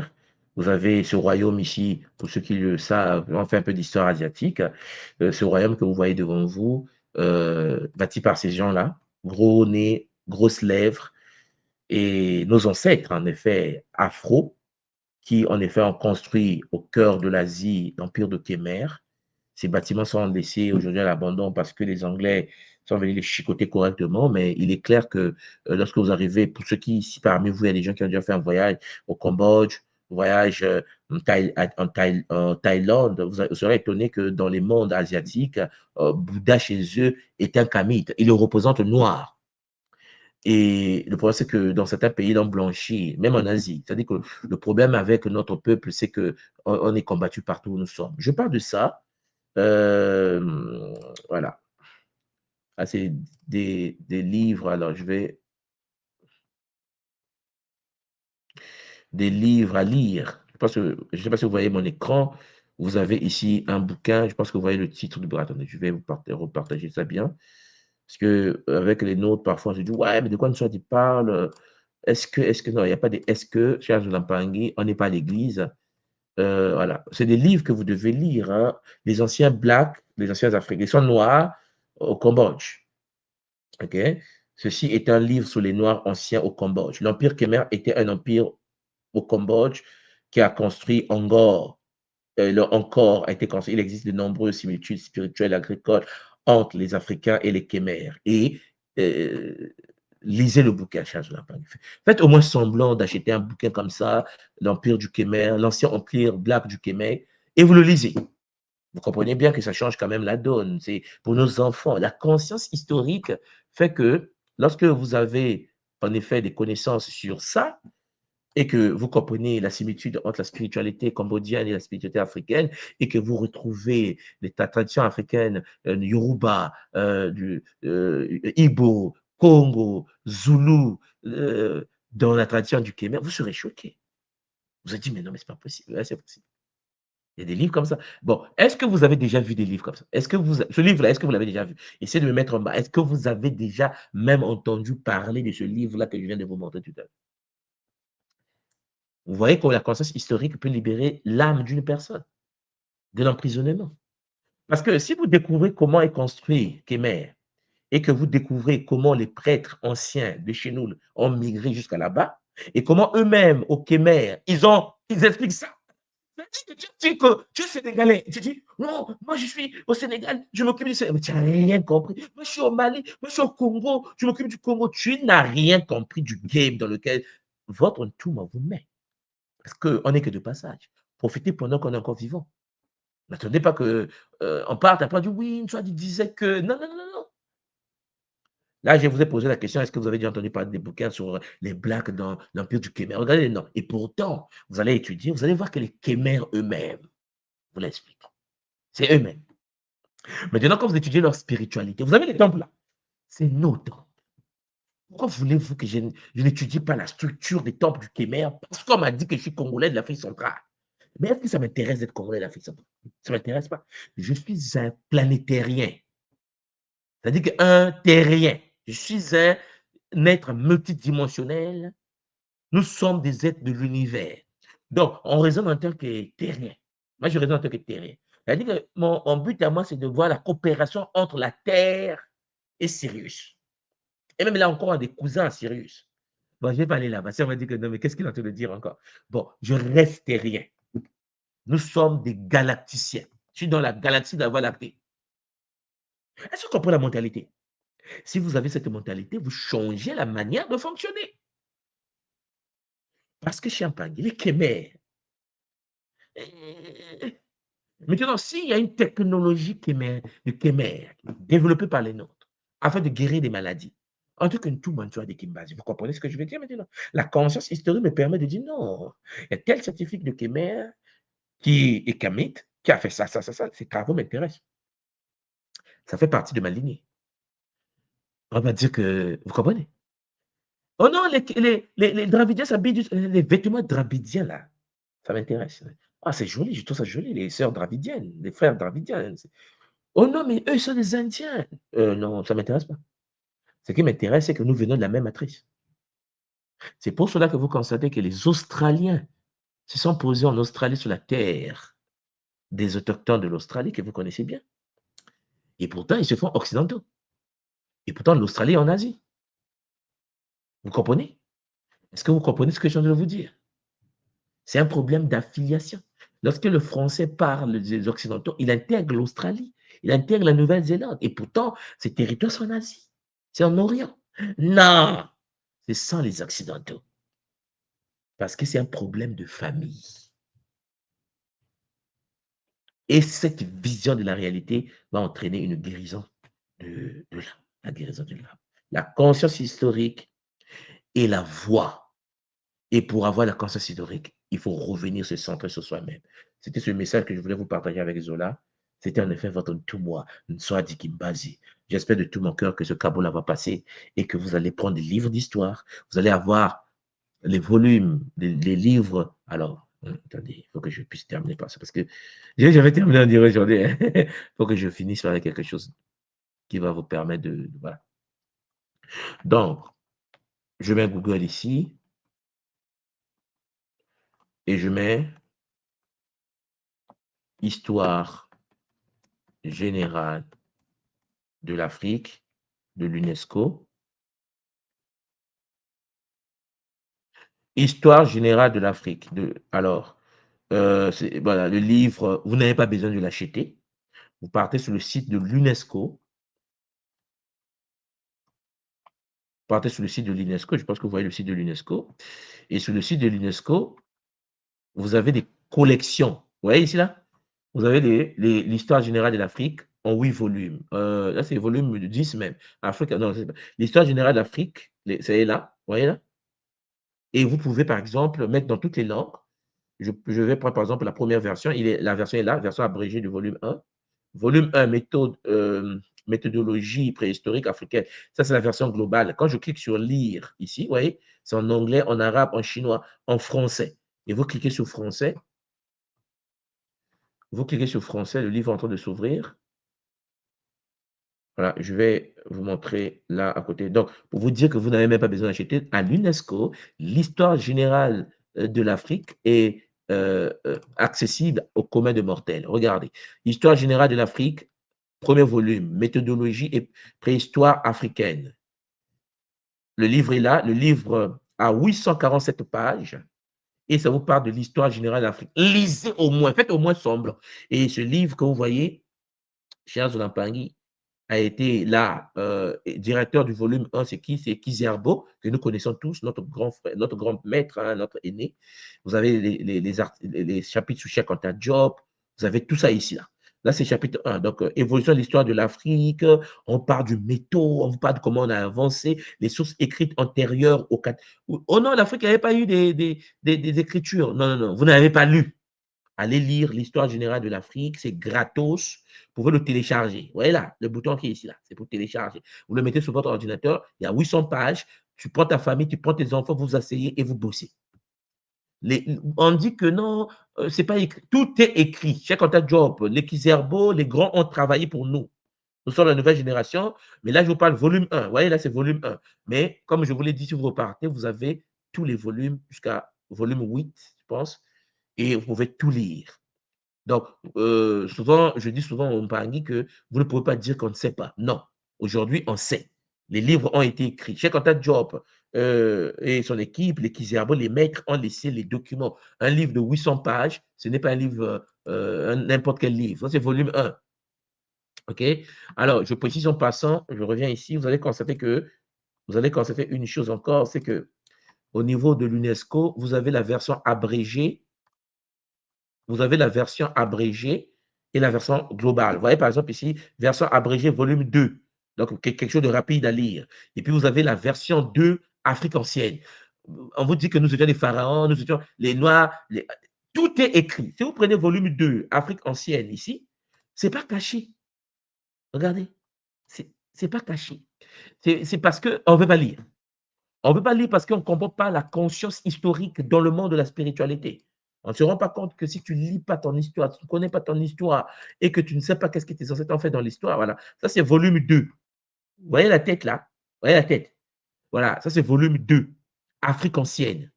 Et dans volume 2 d'Afrique ancienne, regardez, je vais descendre ici. Combien de pages? Donc, les livres sont gratuits, produits gratuitement. OK, ça est là, tout est là. L'histoire générale de l'Afrique. Je vais baisser un peu le... Voilà.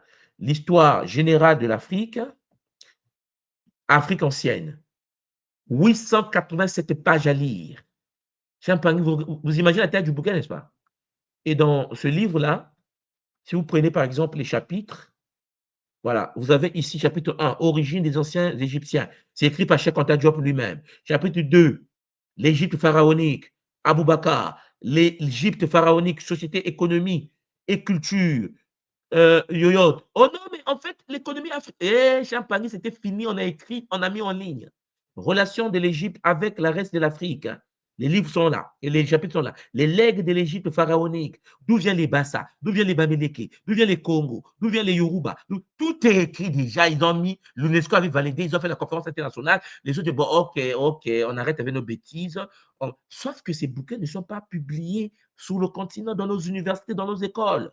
Chapitre 8, la Nubie, trait d'union entre l'Afrique centrale, donc le Congo que je vous parle tous les jours, et la Méditerranée. Facteur géographique de civilisation. Vous avez la Nubie avant Napata, 3100 avant notre ère.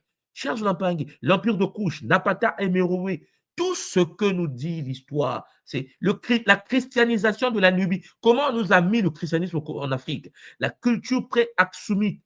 C'est l'UNESCO. L'UNESCO s'occupe d'éducation planétaire. Vous avez des volumes comme ça écrits, gratuits, 800 pages à votre disposition. L'Afrique orientale avant le 7e siècle. L'Afrique, comment l'Afrique est partie pour construire la Chine. Comment l'Afrique a fait pour construire l'Inde.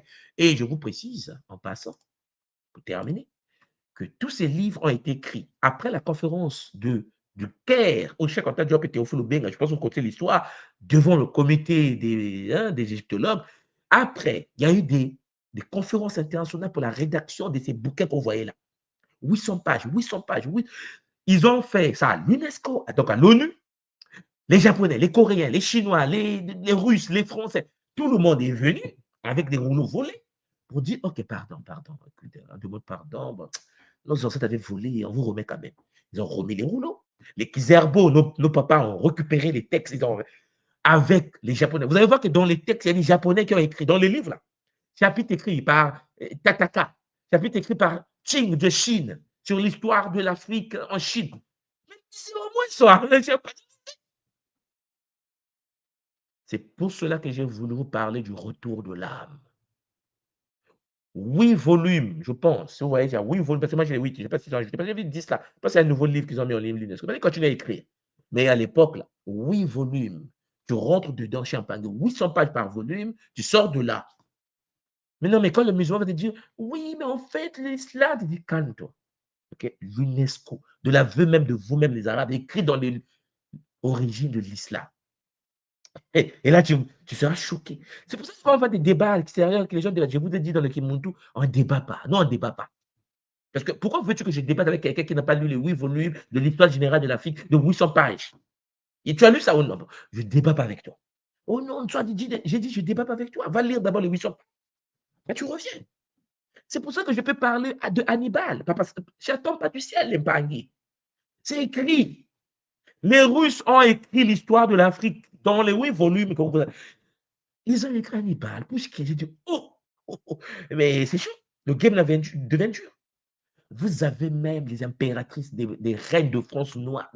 Mais c'est écrit. La France a dit, bon, pardon. Il y a des pardons dans le livre. Hein. Professeur Intel, le Collège de France demande pardon. Demande pardon. Mais après la mort de Cheikh Anta Diop, après la mort de Kizerbo, le grand sont partis, n'est-ce pas? Théophile Obiang est toujours là. Mais après la mort de Cheikh Anta Diop surtout, les livres ont été mis de côté. Les livres sont à l'UNESCO. Quand tu parles avec un occidental, il va te dire, Nswadi, ne dites pas que nous sommes méchants. Si vous ne lisez pas, ce n'est pas notre faute. Je dis, ouais, tu as raison. Là, tu as marqué un point. Il dit non. L'Occident, l'Orient, l'Asie a accepté l'histoire de l'Afrique officielle, légale. On vous a mis ça dans les bouquins. L'UNESCO l'a publié gratos. Si vous ne lisez pas, ce n'est pas de notre faute. Et moi, je dis, ouais, tu as marqué un point. Ah ouais, ce n'est pas de ta faute. Cher Zolampangui, m'attends à vous. C'était en effet votre tout mon choix d'Ikimbazi. Que ces connaissances nous permettent de revenir à ce que nous sommes réellement pour que nous puissions avancer avec bonheur, efficacité et détermination.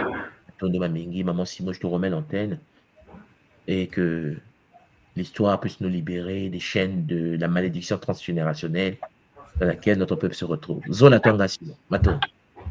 Zola papa, matondo mamingi, matondo infiniment, parce que après ça, hein, c'est chaud, on ne peut plus rien dire. Ah oui, ah oui, ah oui.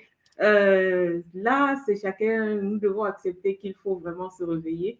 Il faut que chacun prenne son bâton de pèlerin et qu'on s'éduque.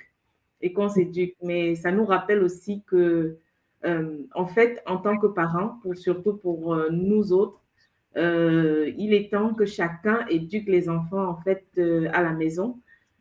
Qu'on n'attende pas seulement le système scolaire, disons, officiel partout, parce que même en Afrique, nous, le système est occidental, hein, même chez nous, le système éducatif est occidental. Donc, actuellement, l'histoire que l'école donne aux enfants, c'est une autre histoire.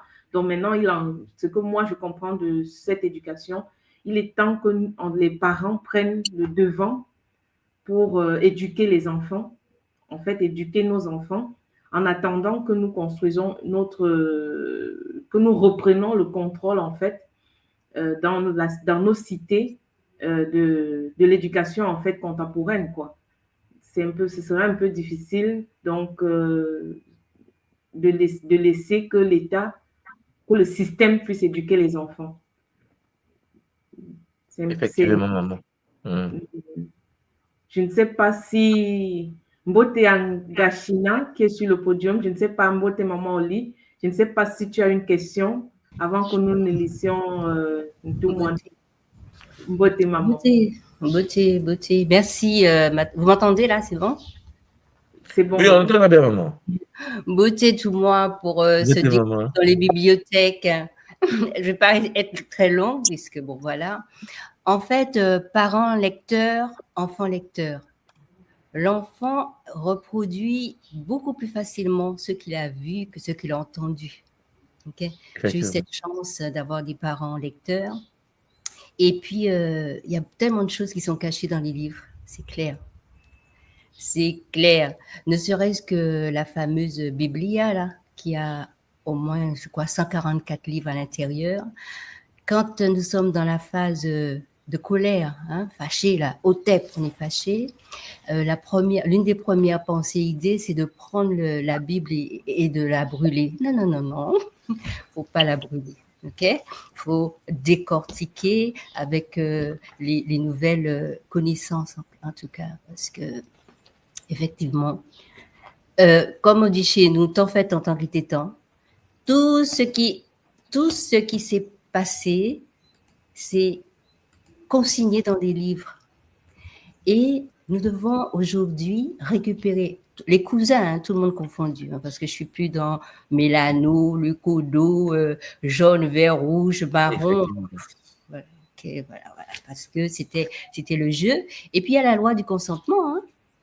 Tout est dit, tout est écrit, et les films aussi, les films des initiés, tout est dit. Puis je dis une dernière chose, Kali a été représenté par la couleur bleue. Okay. Alors que Kali est noir. Et chez nous, en Martinique, quand tu étais très foncé de peau, donc moi j'étais affublée de ça, on te disait tellement t'es noir, t'es bleu. Une des ruses, voilà. Tout remettre à l'endroit, ce qui a été mis à l'envers. Ne rien rejeter, prendre, manger, digérer, et puis pour pouvoir rayonner. C'est ce que je devais partager. Mais les livres, c'est important. Matondo tout moi. Matondo à toi, maman. Matondo Enga Oli, est-ce que Matondo Enga China. Est-ce que tu aurais une question? Matondo pour le chamboulement, le voyage multidimensionnel. J'ai été vraiment choquée positivement parce que tous les érudits que tu as cités, je connaissais pas. Et à chaque fois, on découvre. Même quand on est déjà au moins sur le chemin, on se rend compte que le chemin, il est long, mais comme tu l'as dit, papa, on commence déjà au moins à semer la graine dans nos enfants et ils vont continuer l'œuvre. Et Matondo pour les outils, sincèrement, Matondo, ça fait chaud au cœur parce que pour nous qui avons vécu le système qu'on vit encore aujourd'hui, ça n'a pas changé. Un petit Kaboula, c'est que on dit tantôt peut-être que les Noirs, ils n'aiment pas trop lire. Mais moi, pour mon constat, c'est ce que j'avais fait, c'est que adolescent, à force de nous raconter les exploits des autres, on a fini par ne pas aimer le cours d'histoire. Et c'est lorsqu'on reprend son histoire, les programmes, par exemple, les parents qui ont peut-être ce don de savoir enseigner ou transmettre cette histoire-là, ils reprennent le dessus, ces qualités-là reprennent le dessus lorsqu'on est dans son histoire. Donc, moi, je pense aussi que, voilà, c'est certes difficile de se mettre à jour, mais avec les outils qu'on a aujourd'hui, on va faire tout ce qu'on peut. Comme les mamans l'ont déjà dit et tu nous as dit toujours, on va commencer à la maison et chacun, où qu'on soit, avec son talent, doit mettre tout ce qu'il faut en jeu pour pouvoir rétablir l'histoire pour nos enfants. Matondo pour ça. Matondo Mami. Matondo Mamingi, Atuanga Oli, Matondo nga China, Matondo nga Simo. Effectivement, je pense que vous constatez par vous-même que tout est écrit comme disait nga China. C'est-à-dire qu'en fait, rien n'est caché. C'est ça qui est triste, en fait. C'est-à-dire que c'est pour ça que, vous voyez, lorsque je vous parle à travers le Kimuntu, je n'aborde pas les choses comme ah oui, on nous a détruits, mais on est perdu, on ne sait pas quoi. Non, non, non. Vous voyez que je n'aborde jamais les choses de cette manière. Parce que je me dis, mais ils ont écrit. Si vous ne voulez pas écrire, vous n'écrivez pas. Hein, parce que vous les connaissez. Ils ont brûlé la bibliothèque d'Alexandrie. Ils pouvaient ne pas écrire. Et vous restez comme ça. Sauf que c'est écrit. Parce qu'il y a des pardons. Hein. Il y a des vrais pardons tous les jours. Des pardons. Mais il parle à qui? Il parle à des gens qui ne lisent pas, donc qui ne connaissent pas. Et la majorité des nôtres ne lisent pas. Et quand tu ne lis pas, tu es dangereux. Parce que tu ne connais pas qu'est-ce qui s'est passé réellement. Vous comprenez bien que aujourd'hui, quand tu croises un Russe et que tu veux parler avec lui, maman au lit, tu as une copine russe en Belgique ou en France, vous pouvez me parler de Pushkin, tu vas dire, oh, mais tu connais Pushkin. En fait, tu seras choqué que vous avez un point commun sur quelque chose que eux, ça les fascine, parce que c'est leur histoire. Vous voyez, c'est leur histoire, mais c'est le pont de ton histoire aussi. Donc, à partir de là, tu fais des choses différemment. Là, je vous ai parlé des grandes figures qui ont fait des civilisations. Mais il y en a encore beaucoup il y en a beaucoup dans la biologie, la mécanique. Vous voyez, donc, chers Olampangui, vraiment, on parle spiritualité à travers le Kimuntu. Mais vous savez que le Kimuntu est fondé sur les Makuku, Matatu, Nsaku, Mpanzu et Nzinga.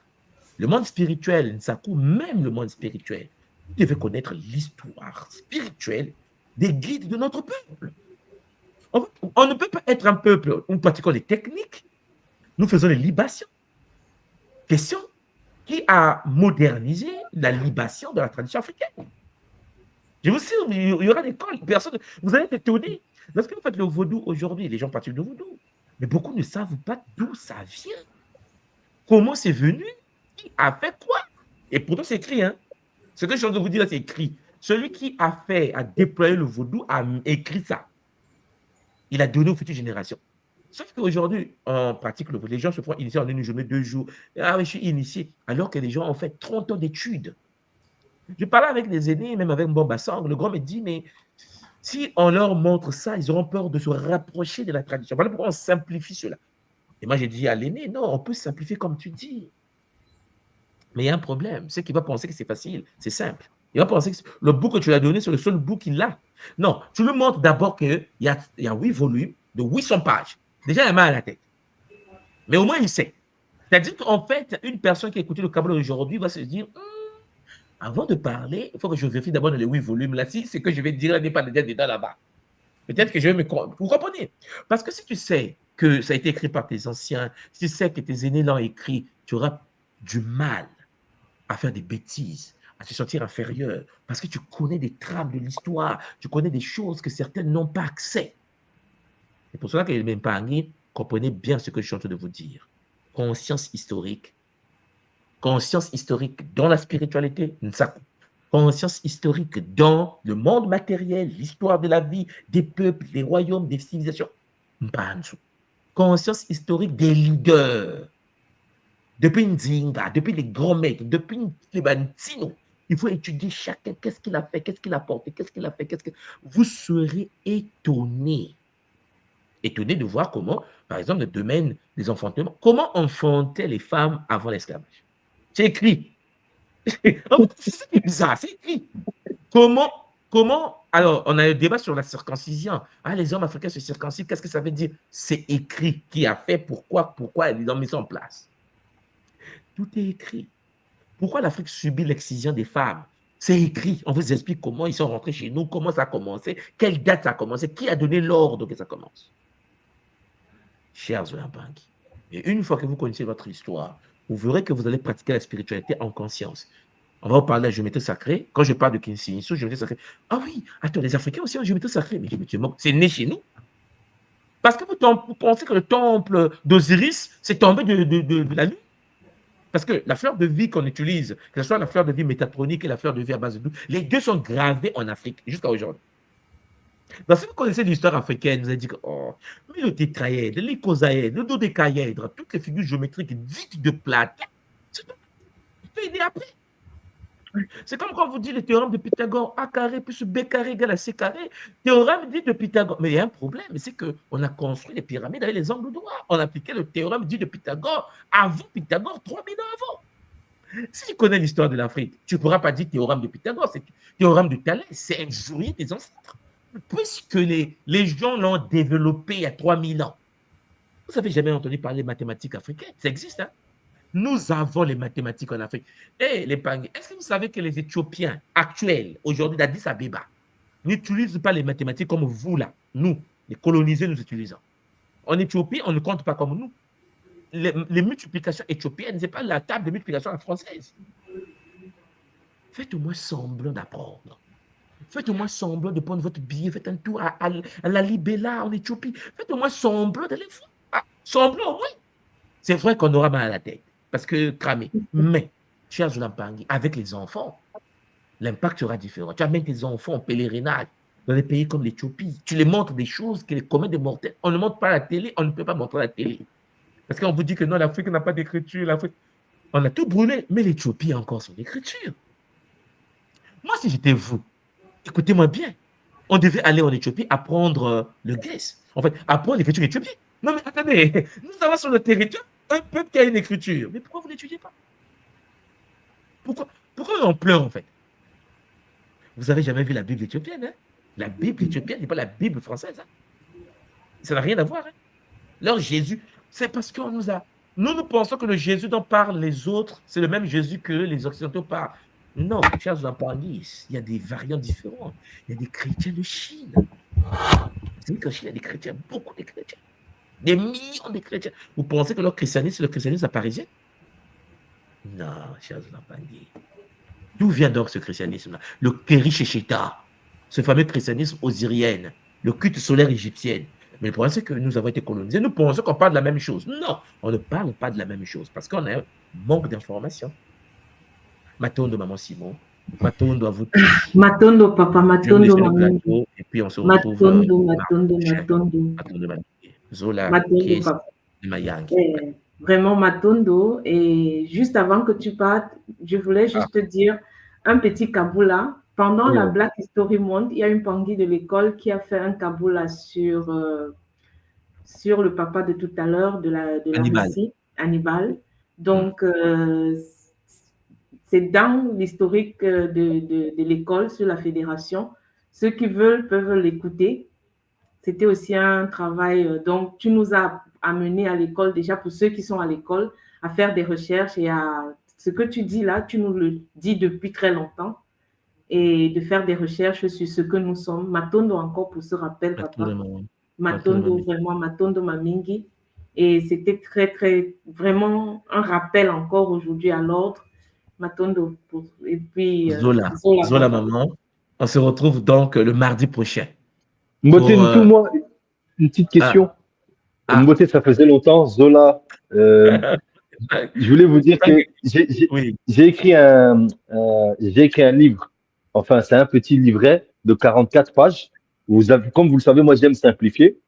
Donc, il est facile à lire et je voulais avoir votre jugement dessus parce que c'est très spirituel et c'est basé, entre guillemets, sur les enseignements que j'ai appris de chez vous et notamment ceux que j'ai pris aussi des rêves. Et je voulais voir sur quel mail je pouvais vous envoyer le fascicule.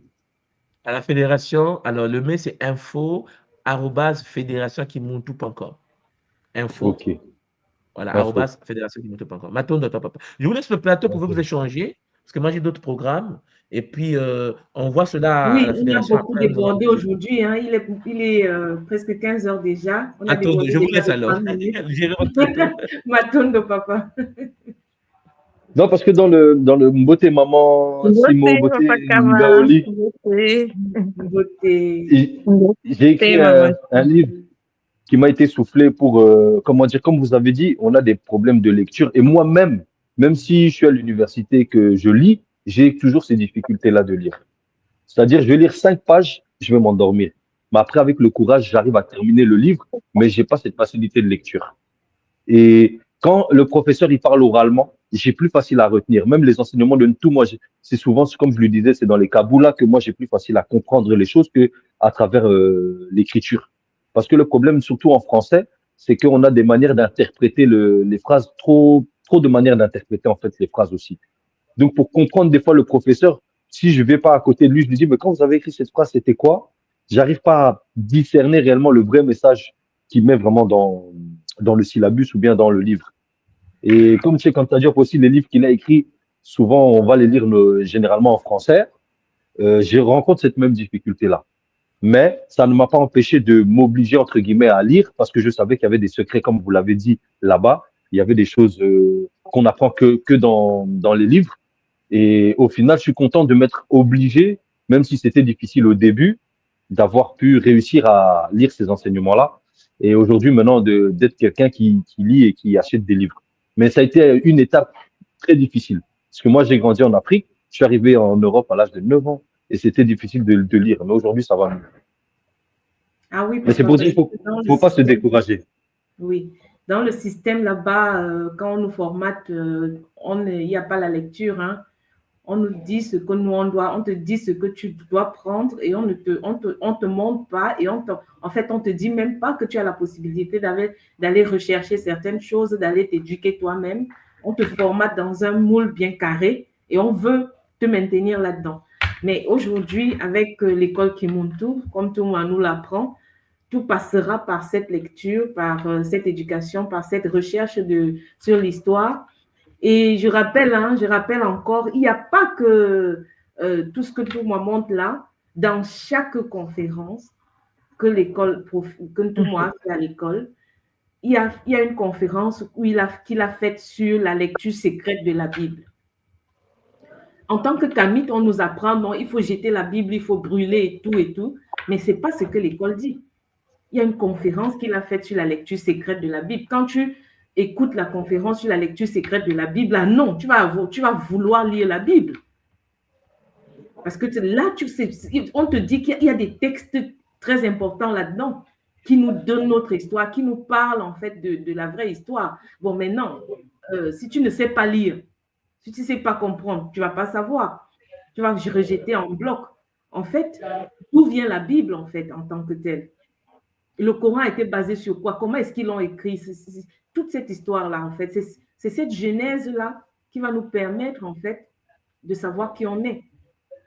Donc, comme tu le dis, Papa Matondo, c'est magnifique. Hein? Comme tout le monde le disait tout à l'heure, envoie le courrier à la fédération. La fédération va revenir avec toi. Et de l'occasion, j'informe tous les Mpangui parce qu'il y a aussi dans les commentaires les Mpangui qui parlent d'un Congolo lecture à l'école. Ah oui, il y a déjà certaines associations qui travaillent sur ce Congolo et on peut le généraliser au niveau de la fédération pour que beaucoup de Mpangui, d'autres contrées encore, parce qu'il y a beaucoup d'associations qui ont beaucoup de Congolo et où il y a déjà des Mpangui qui travaillent qui ont déjà mis sur pied des Congolo communication, des Congolo lecture. Donc, il y avait même des Mpangui qui se sont mis en groupe pour essayer de créer des clubs où on pouvait s'échanger des livres à l'école. Donc, on va essayer de réactualiser tout ça pour que les Mpangui puissent échanger dans ce cadre-là. Donc, c'est magnifique, papa. Vraiment, c'est un esprit qu'il faut féliciter. Déjà, écrire soi-même, c'est ce que l'école nous conseille. Il faut écrire.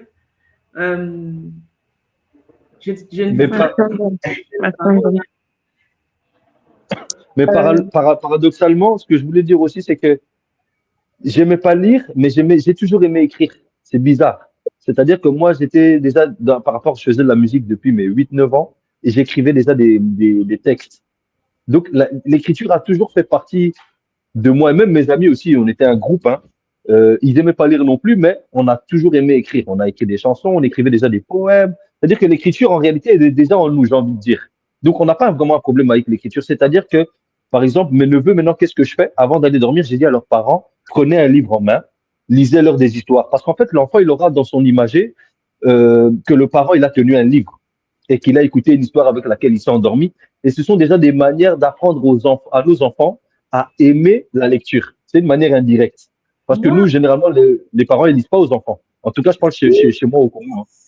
En fait, c'est le formatage, papa. Parce que ici, moi, je suis en Allemagne. Et en Allemagne, l'éducation allemande dit que pour qu'un enfant dorme, il faut qu'on lui lit un conte pour le sommeil. Donc, si l'enfant, pour qu'il aille au lit, on doit lui lire le Gute Nacht Geschichte. Ça veut dire l'histoire pour la bonne histoire pour dormir. Donc, c'est comme ça que moi, ici, il fallait avoir déjà dans le jeune âge, il y avait des livres, déjà pour que l'enfant, il y a des livres spéciaux, des contes, et la majorité de ces contes viennent, en fait, à la longue, je me suis rendu compte que c'est des contes qui venaient de l'Afrique. Il y a beaucoup de livres en Allemagne. Il y a déjà, il y a les contes basés sur leur histoire aussi, hein, les contes des frères Grimm et autres. Et tous ces contes-là ici, il y a des livres faits spécialement pour amener les enfants au lit. C'est une culture. Tu vois, c'est à nous maintenant, chez nous, de réactiver notre culture. Déjà dans le temps, quand moi j'allais au village, on avait le soir, avant d'aller au lit, on se retrouvait dans la case de la grand-mère et on se racontait des histoires. On ne pouvait pas aller dormir sans se raconter des histoires. Ce n'est pas que ça n'existait pas chez nous avant. C'est l'occidentalisation de notre culture. En fait, là où on a quitté les villages, on est allé vers la ville, on a voulu se rapprocher de l'Occident, ce que tout le monde nous expliquait tout à l'heure. C'est ça qui nous a fait dévier de notre propre culture. Les histoires que moi, j'ai de ma tradition, c'était des contes avec des chansons. Hein. Aujourd'hui, je m'en rappelle très bien parce que pour moi, quand j'allais au village, c'était quelque chose de magnifique parce que je savais que le soir, autour du feu, à côté de la grand-mère, on va se raconter des histoires. Il y en avait qui vont te faire frissonner, mais après, à la fin, on te raconte toujours qu'il y a un protecteur. Et le protecteur, c'est qui? Moi, je ne comprenais pas l'histoire avant. Parce qu'on va te dire, il y avait la lignée des panthères, il y avait les lignées des rhinocéros. Et dans la lignée des rhinocéros, il y avait les rhinocéros qui vont sortir de l'eau, ou bien il y avait... Mais c'était des contes qui parlaient des différentes lignées de chez nous, qui parlaient de la lignée des panthères, de la lignée des ngouvous, et tout ça, c'était des contes. Maintenant, moi, ce que je comprends de l'histoire, il faut réactualiser tout ça. Et pour réactualiser tout ça, il faut connaître déjà ce qui est écrit, le réapproprier et aller vers ce qui est les contes, en fait, tout ce qui existait et qui existe encore chez nous et qu'on doit devoir se réapproprier. Je crois que maman China voulait dire quelque chose. Jean de La Fontaine, je crois que ça vient de Zeb. Shakespeare, c'est une mélanoderme, une cousine noire. Enfin, tout ce qui existe a sa raison d'être. Donc, moi, je suis plus fâchée, hein, parce qu'avant, j'étais en colère. Ok, j'étais en colère avec là-haut, j'étais en colère.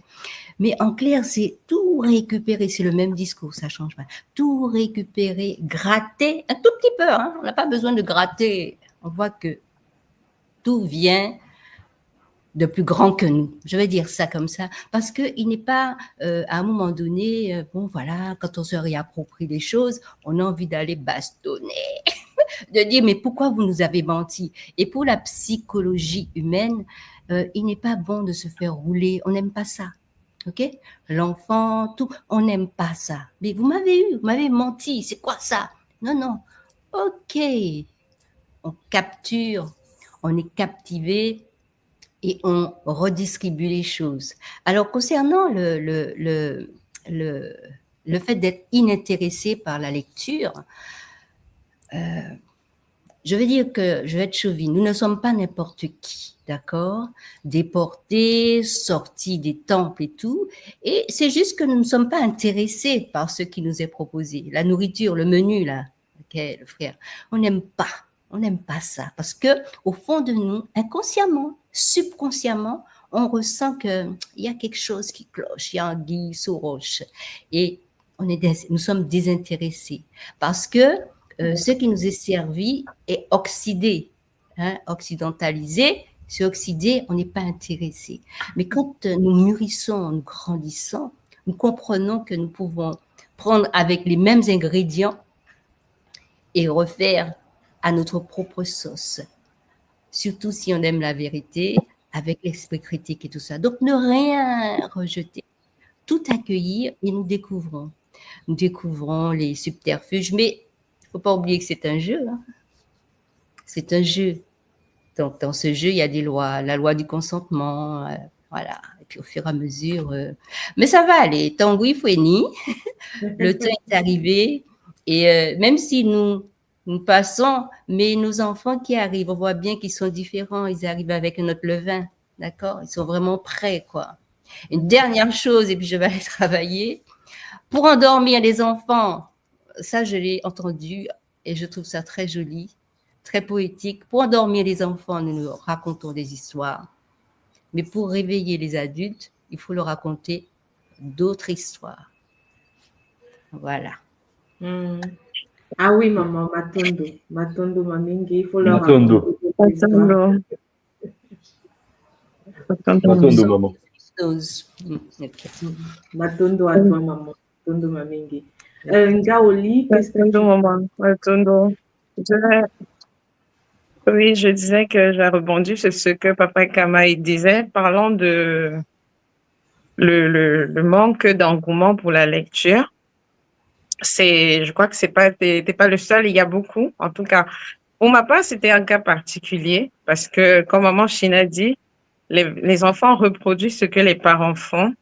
Et toute petite, j'ai toujours vu papa tenir le livre, même si c'était cette Bible-là qui était, on peut dire, on va dire, l'unique livre, si on donnait une certaine référence, c'était toujours ce livre-là.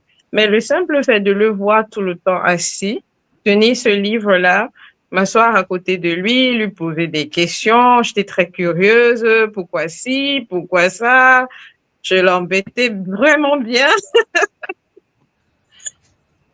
Pourquoi, en fait, par exemple, pourquoi dans la Bible, on parle que de l'histoire des hommes, ils n'avaient pas des filles, papa, et tout ça. Donc, en fait, je l'embêtais bien. Mais même si c'était pas des livres qui, quelque part, nous guérissaient, qu'on nous enseignait à l'école, le fait de voir le parent à la maison lire, l'enfant prend directement goût à la lecture. Automatiquement, voilà, je suis devenue une amoureuse de lecture et je ramassais tout. Et lui-même, papa, quand il avait l'occasion, il achetait beaucoup d'autres livres. Parce que toutes les histoires des Grimm et tout ça, les contes, nous, on les a découverts dans les livres, mais à la maison, c'était pas des livres d'école, quoi. C'était des livres que lui, il achetait. Et même si c'était en anglais, hein, toutes les langues, de toutes les façons, bon, nous, on a subi la colonisation britannique et autres, la française, donc on parle les deux langues à l'école. Donc, il achetait tous ces livres-là. Et le fait de lire comme ça, là, constamment, l'enfant prend automatiquement goût. Et je me rends compte que, qu'est-ce que je constate quand on arrive, on est adolescent au lycée? Je me rends compte que pour les filières généralement scientifiques, les adolescents n'ont pas de goût pour l'histoire. C'était une matière qu'à la limite, voilà, on avait envie de partir de la classe. Et avec toutes les analyses et tout mon vécu, je me rends compte que non. En fait, c'est pas qu'on n'aime pas l'histoire, c'est parce qu'à force de nous laver le cerveau avec l'histoire des autres, on finit par perdre goût à l'histoire. C'est pas normal qu'un enfant parte de chez lui. Il a vu son père, sa grand-mère, peut-être il va au village, il rencontre les grands-parents. Dès qu'il est à la maison, il est avec ses parents. Mais dès qu'il sort de la maison, tout l'environnement extérieur ne lui parle que des autres. Que ce soit dans le domaine religieux, on va nous parler des autres. À l'école, on nous parle toujours des autres. À un moment donné, je pense que, comme aujourd'hui, tout le monde nous a montré que la lecture, c'est une guérison.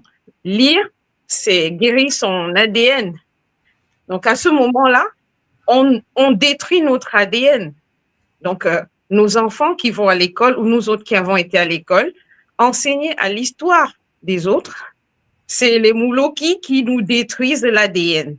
Donc, quelque part aujourd'hui, même si on a été détruit, on voit que c'est vraiment un impératif crucial de faire comme les mamans ont dit, hein, et comme papa lui-même, il a dit, papa Kama, de faire cet effort-là, et c'est ce que tu as fait, ma papa, mais bravo pour ça, de faire cet effort-là d'amener nos enfants à la lecture, de trouver des astuces. Et je dis encore félicitations pour les groupes de lecture, pour les groupes de lecture qui sont déjà faits à l'école et tous les groupes, les parents qui sont dans cette lancée-là, vraiment félicitations et félicitations aussi à toi pour l'écriture. Voilà, en tout cas, j'ai rencontré notre partenaire d'écriture. J'adore l'écriture. Et voilà, peut-être à force de travailler comme ça, on trouvera des astuces pour voir comment filtrer ou bien mieux se rassurer que ce qu'on transmet ne soit pas non plus biaisé, parce que nous, on a été quand même biaisés. Et je pense que, papa, quoi qu'il arrive, on est sur le bon chemin. Et vraiment, Matondo, pour les partages ici. Je vois qu'on est de toutes les façons, on s'est déjà tous rendu compte de l'importance de la lecture. Je crois que toute personne qui est sur le Kisal ou Kimuntu s'est déjà rendu compte de l'importance de la lecture. Et aujourd'hui, avec l'émission Malongi, je vois plutôt l'axe spirituel derrière ça. Ça renforce encore l'importance de cette lecture-là, du côté guérison de l'ADN et connexion au Bakulu. Donc, vraiment, Matondo. Matondo, maman, ça fait plaisir. Matondo, ça fait plaisir. Mais moi, par exemple, pour le livre, il s'appelle Zola Yabomoi. Et c'était quelque chose que j'avais déjà en moi. Et ce livre-là, en fait, comment dire, par rapport à la pensée actuelle, il va déranger. C'est pour ça que j'avais peur de l'envoyer, de le sortir en écrit. Mais au final, je me suis dit, s'il est en moi, c'est qu'il doit sortir. Et quand il est sorti, les personnes qui l'ont lu, ils m'ont dit directement, mais ce que tu proposes, c'est bien parce que c'est nouveau et c'est facile à lire, en fait. Et je ne prends pas parti. Je ne dénigre pas les autres, je ne prends pas parti. Et cette neutralité, c'est ce qui intéresse les lecteurs, en fait. C'est-à-dire que, comme vous l'avez dit, nous, si on sent que l'histoire elle est contre nous, on ne sera pas tenté de vouloir apprendre ou lire. Tandis que là, dans le livre, j'ai vraiment essayé d'être le plus neutre possible, même si c'est difficile. Hein.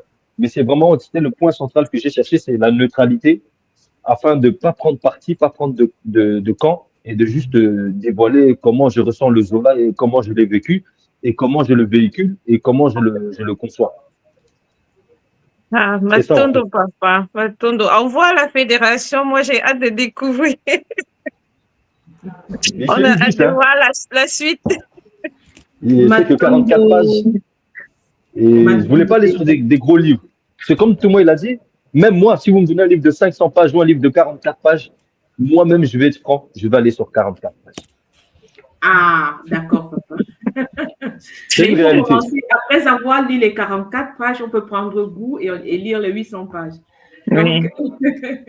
Voilà, mais dans les 44 pages, les gens qui l'ont lu m'ont dit, ils sont troublés, ils ont dû relire 2, 3, 4 fois, et à chaque fois qu'ils le relisaient, ils avaient une nouvelle inspiration. C'est-à-dire que c'est 44 pages, mais chaque lecture est nouvelle.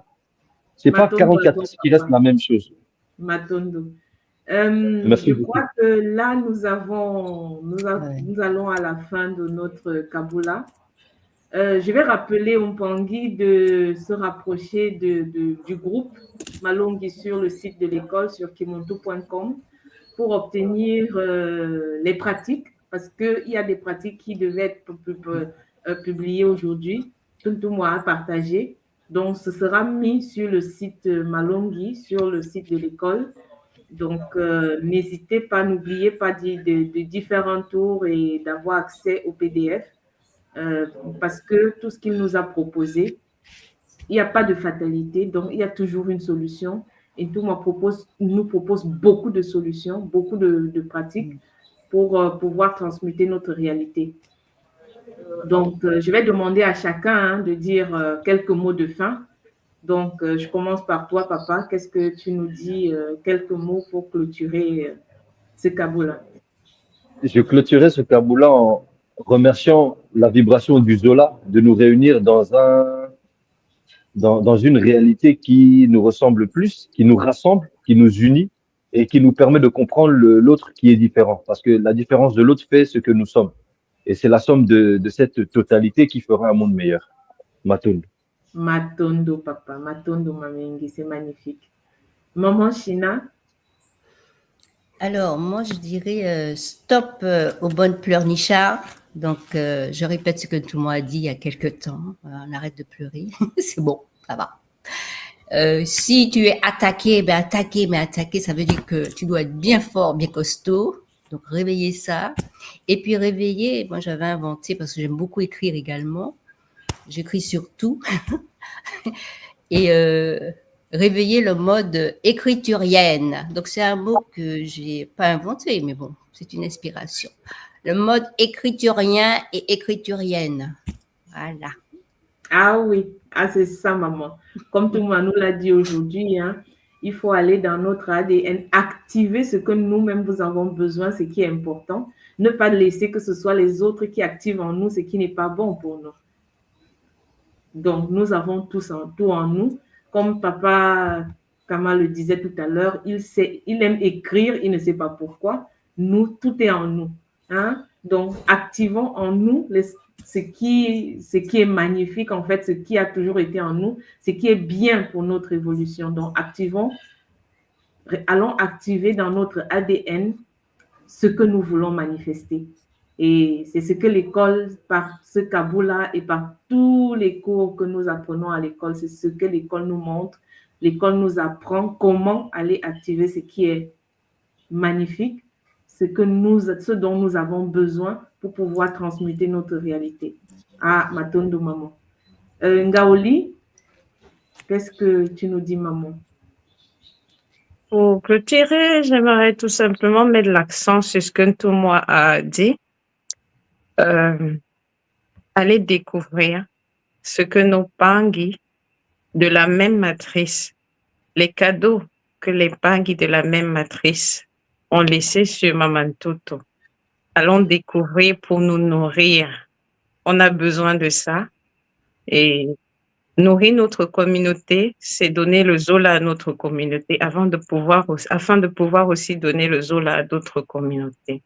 Matondo Mame. Magnifique, magnifique. Ah oui, allez découvrir ce que, en fait, c'est aussi un proverbe de l'école. Hein. Il nous dit, va chercher dans la tradition de l'autre ce qui est bon pour enrichir la tienne. Je crois que nous tous, ceux qui sont de l'école comprennent. Ah oui, maman Chine. Donc, ça sonne bien. Wadiafwa Ikadio. Ikadio. C'est joli, hein, c'est poétique. Ceux qui sont de l'école le comprennent. Prends ce qui est bien chez l'autre pour enrichir ta tradition. Parce que nous sommes tous un même peuple. Nous avons donc, comme il nous l'a encore rappelé aujourd'hui, ce n'est pas parce que l'autre est à l'autre bout du monde. Nous sommes tous incarnés dans ce monde, donc nous sommes un même peuple. Allons et prenons ce que nous connaissons, pas pour enrichir ce que nous connaissons, pour mieux avancer. Vraiment, c'est aussi avec ça que je vais clôturer aujourd'hui. Donc, permettez. Je suis désolée. Vas-y, maman. J'aurais même. Maman China, vas-y, maman. Il n'y a pas de souci. Oh, Boulambo. Alors, enrichis-toi des autres traditions pour redécouvrir la tradition universelle, la tienne. La tienne. Moi, j'aurais même changé ça. Ah oui. Pas pour enrichir la mienne, hein, pour la redécouvrir et alimenter la tradition universelle. Qui est en toi, maman. Et puis je me tais. Oui, pour enrichir ce qui est en toi, pour réveiller cette lumière qui sommeille en toi. Magnifique. C'est le titre du prochain livre de Maman China.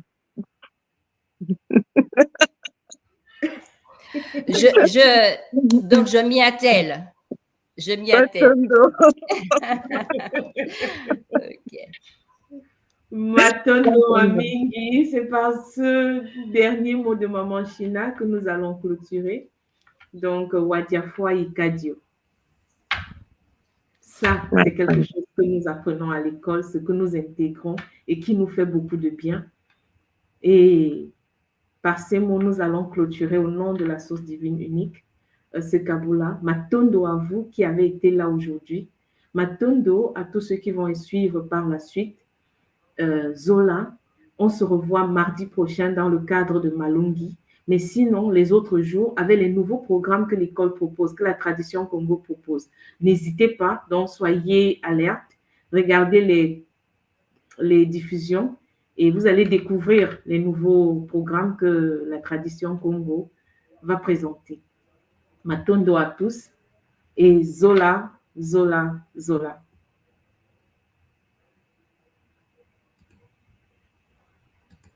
Voilà.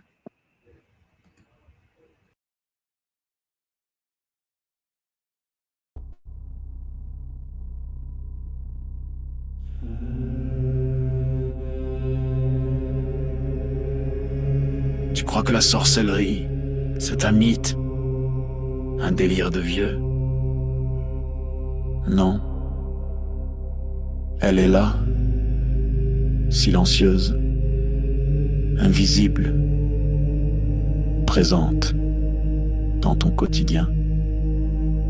Ce que tu vis n'est peut-être pas le fruit du hasard. Tes douleurs, tes émotions, tes échecs, tes pensées peuvent être manipulées, programmées. Dans cette série de directs exceptionnels, le docteur Ntumwa Nswadi Kimbazi révèle comment les rituels occultes s'allient aux technologies neurocognitives, comment le contrôle mental moderne opère, sans trace, sans bruit, comment des attaques ciblent ton énergie, ton mental, ton esprit, comment démasquer les attaques invisibles, vampirisme, viol astral, sortilège, comment pratiquer des rituels de guérison et ériger des boucliers sacrés pour protéger ton âme et celle de tes proches. Et si l'on t'avait fait croire que tout était fatalité? La tradition Congo te guide pour reprendre pleinement ton pouvoir. Malungi, votre nouvelle émission Éveil, tous les jours à 13h, heure de Paris, en direct sur YouTube Tradition Congo et YouTube Fédération Kimuntu. Venez témoigner, échanger, partager vos expériences avec l'équipe Kimuntu. Épisode après épisode, nous dévoilerons les forces cachées qui gouvernent nos vies.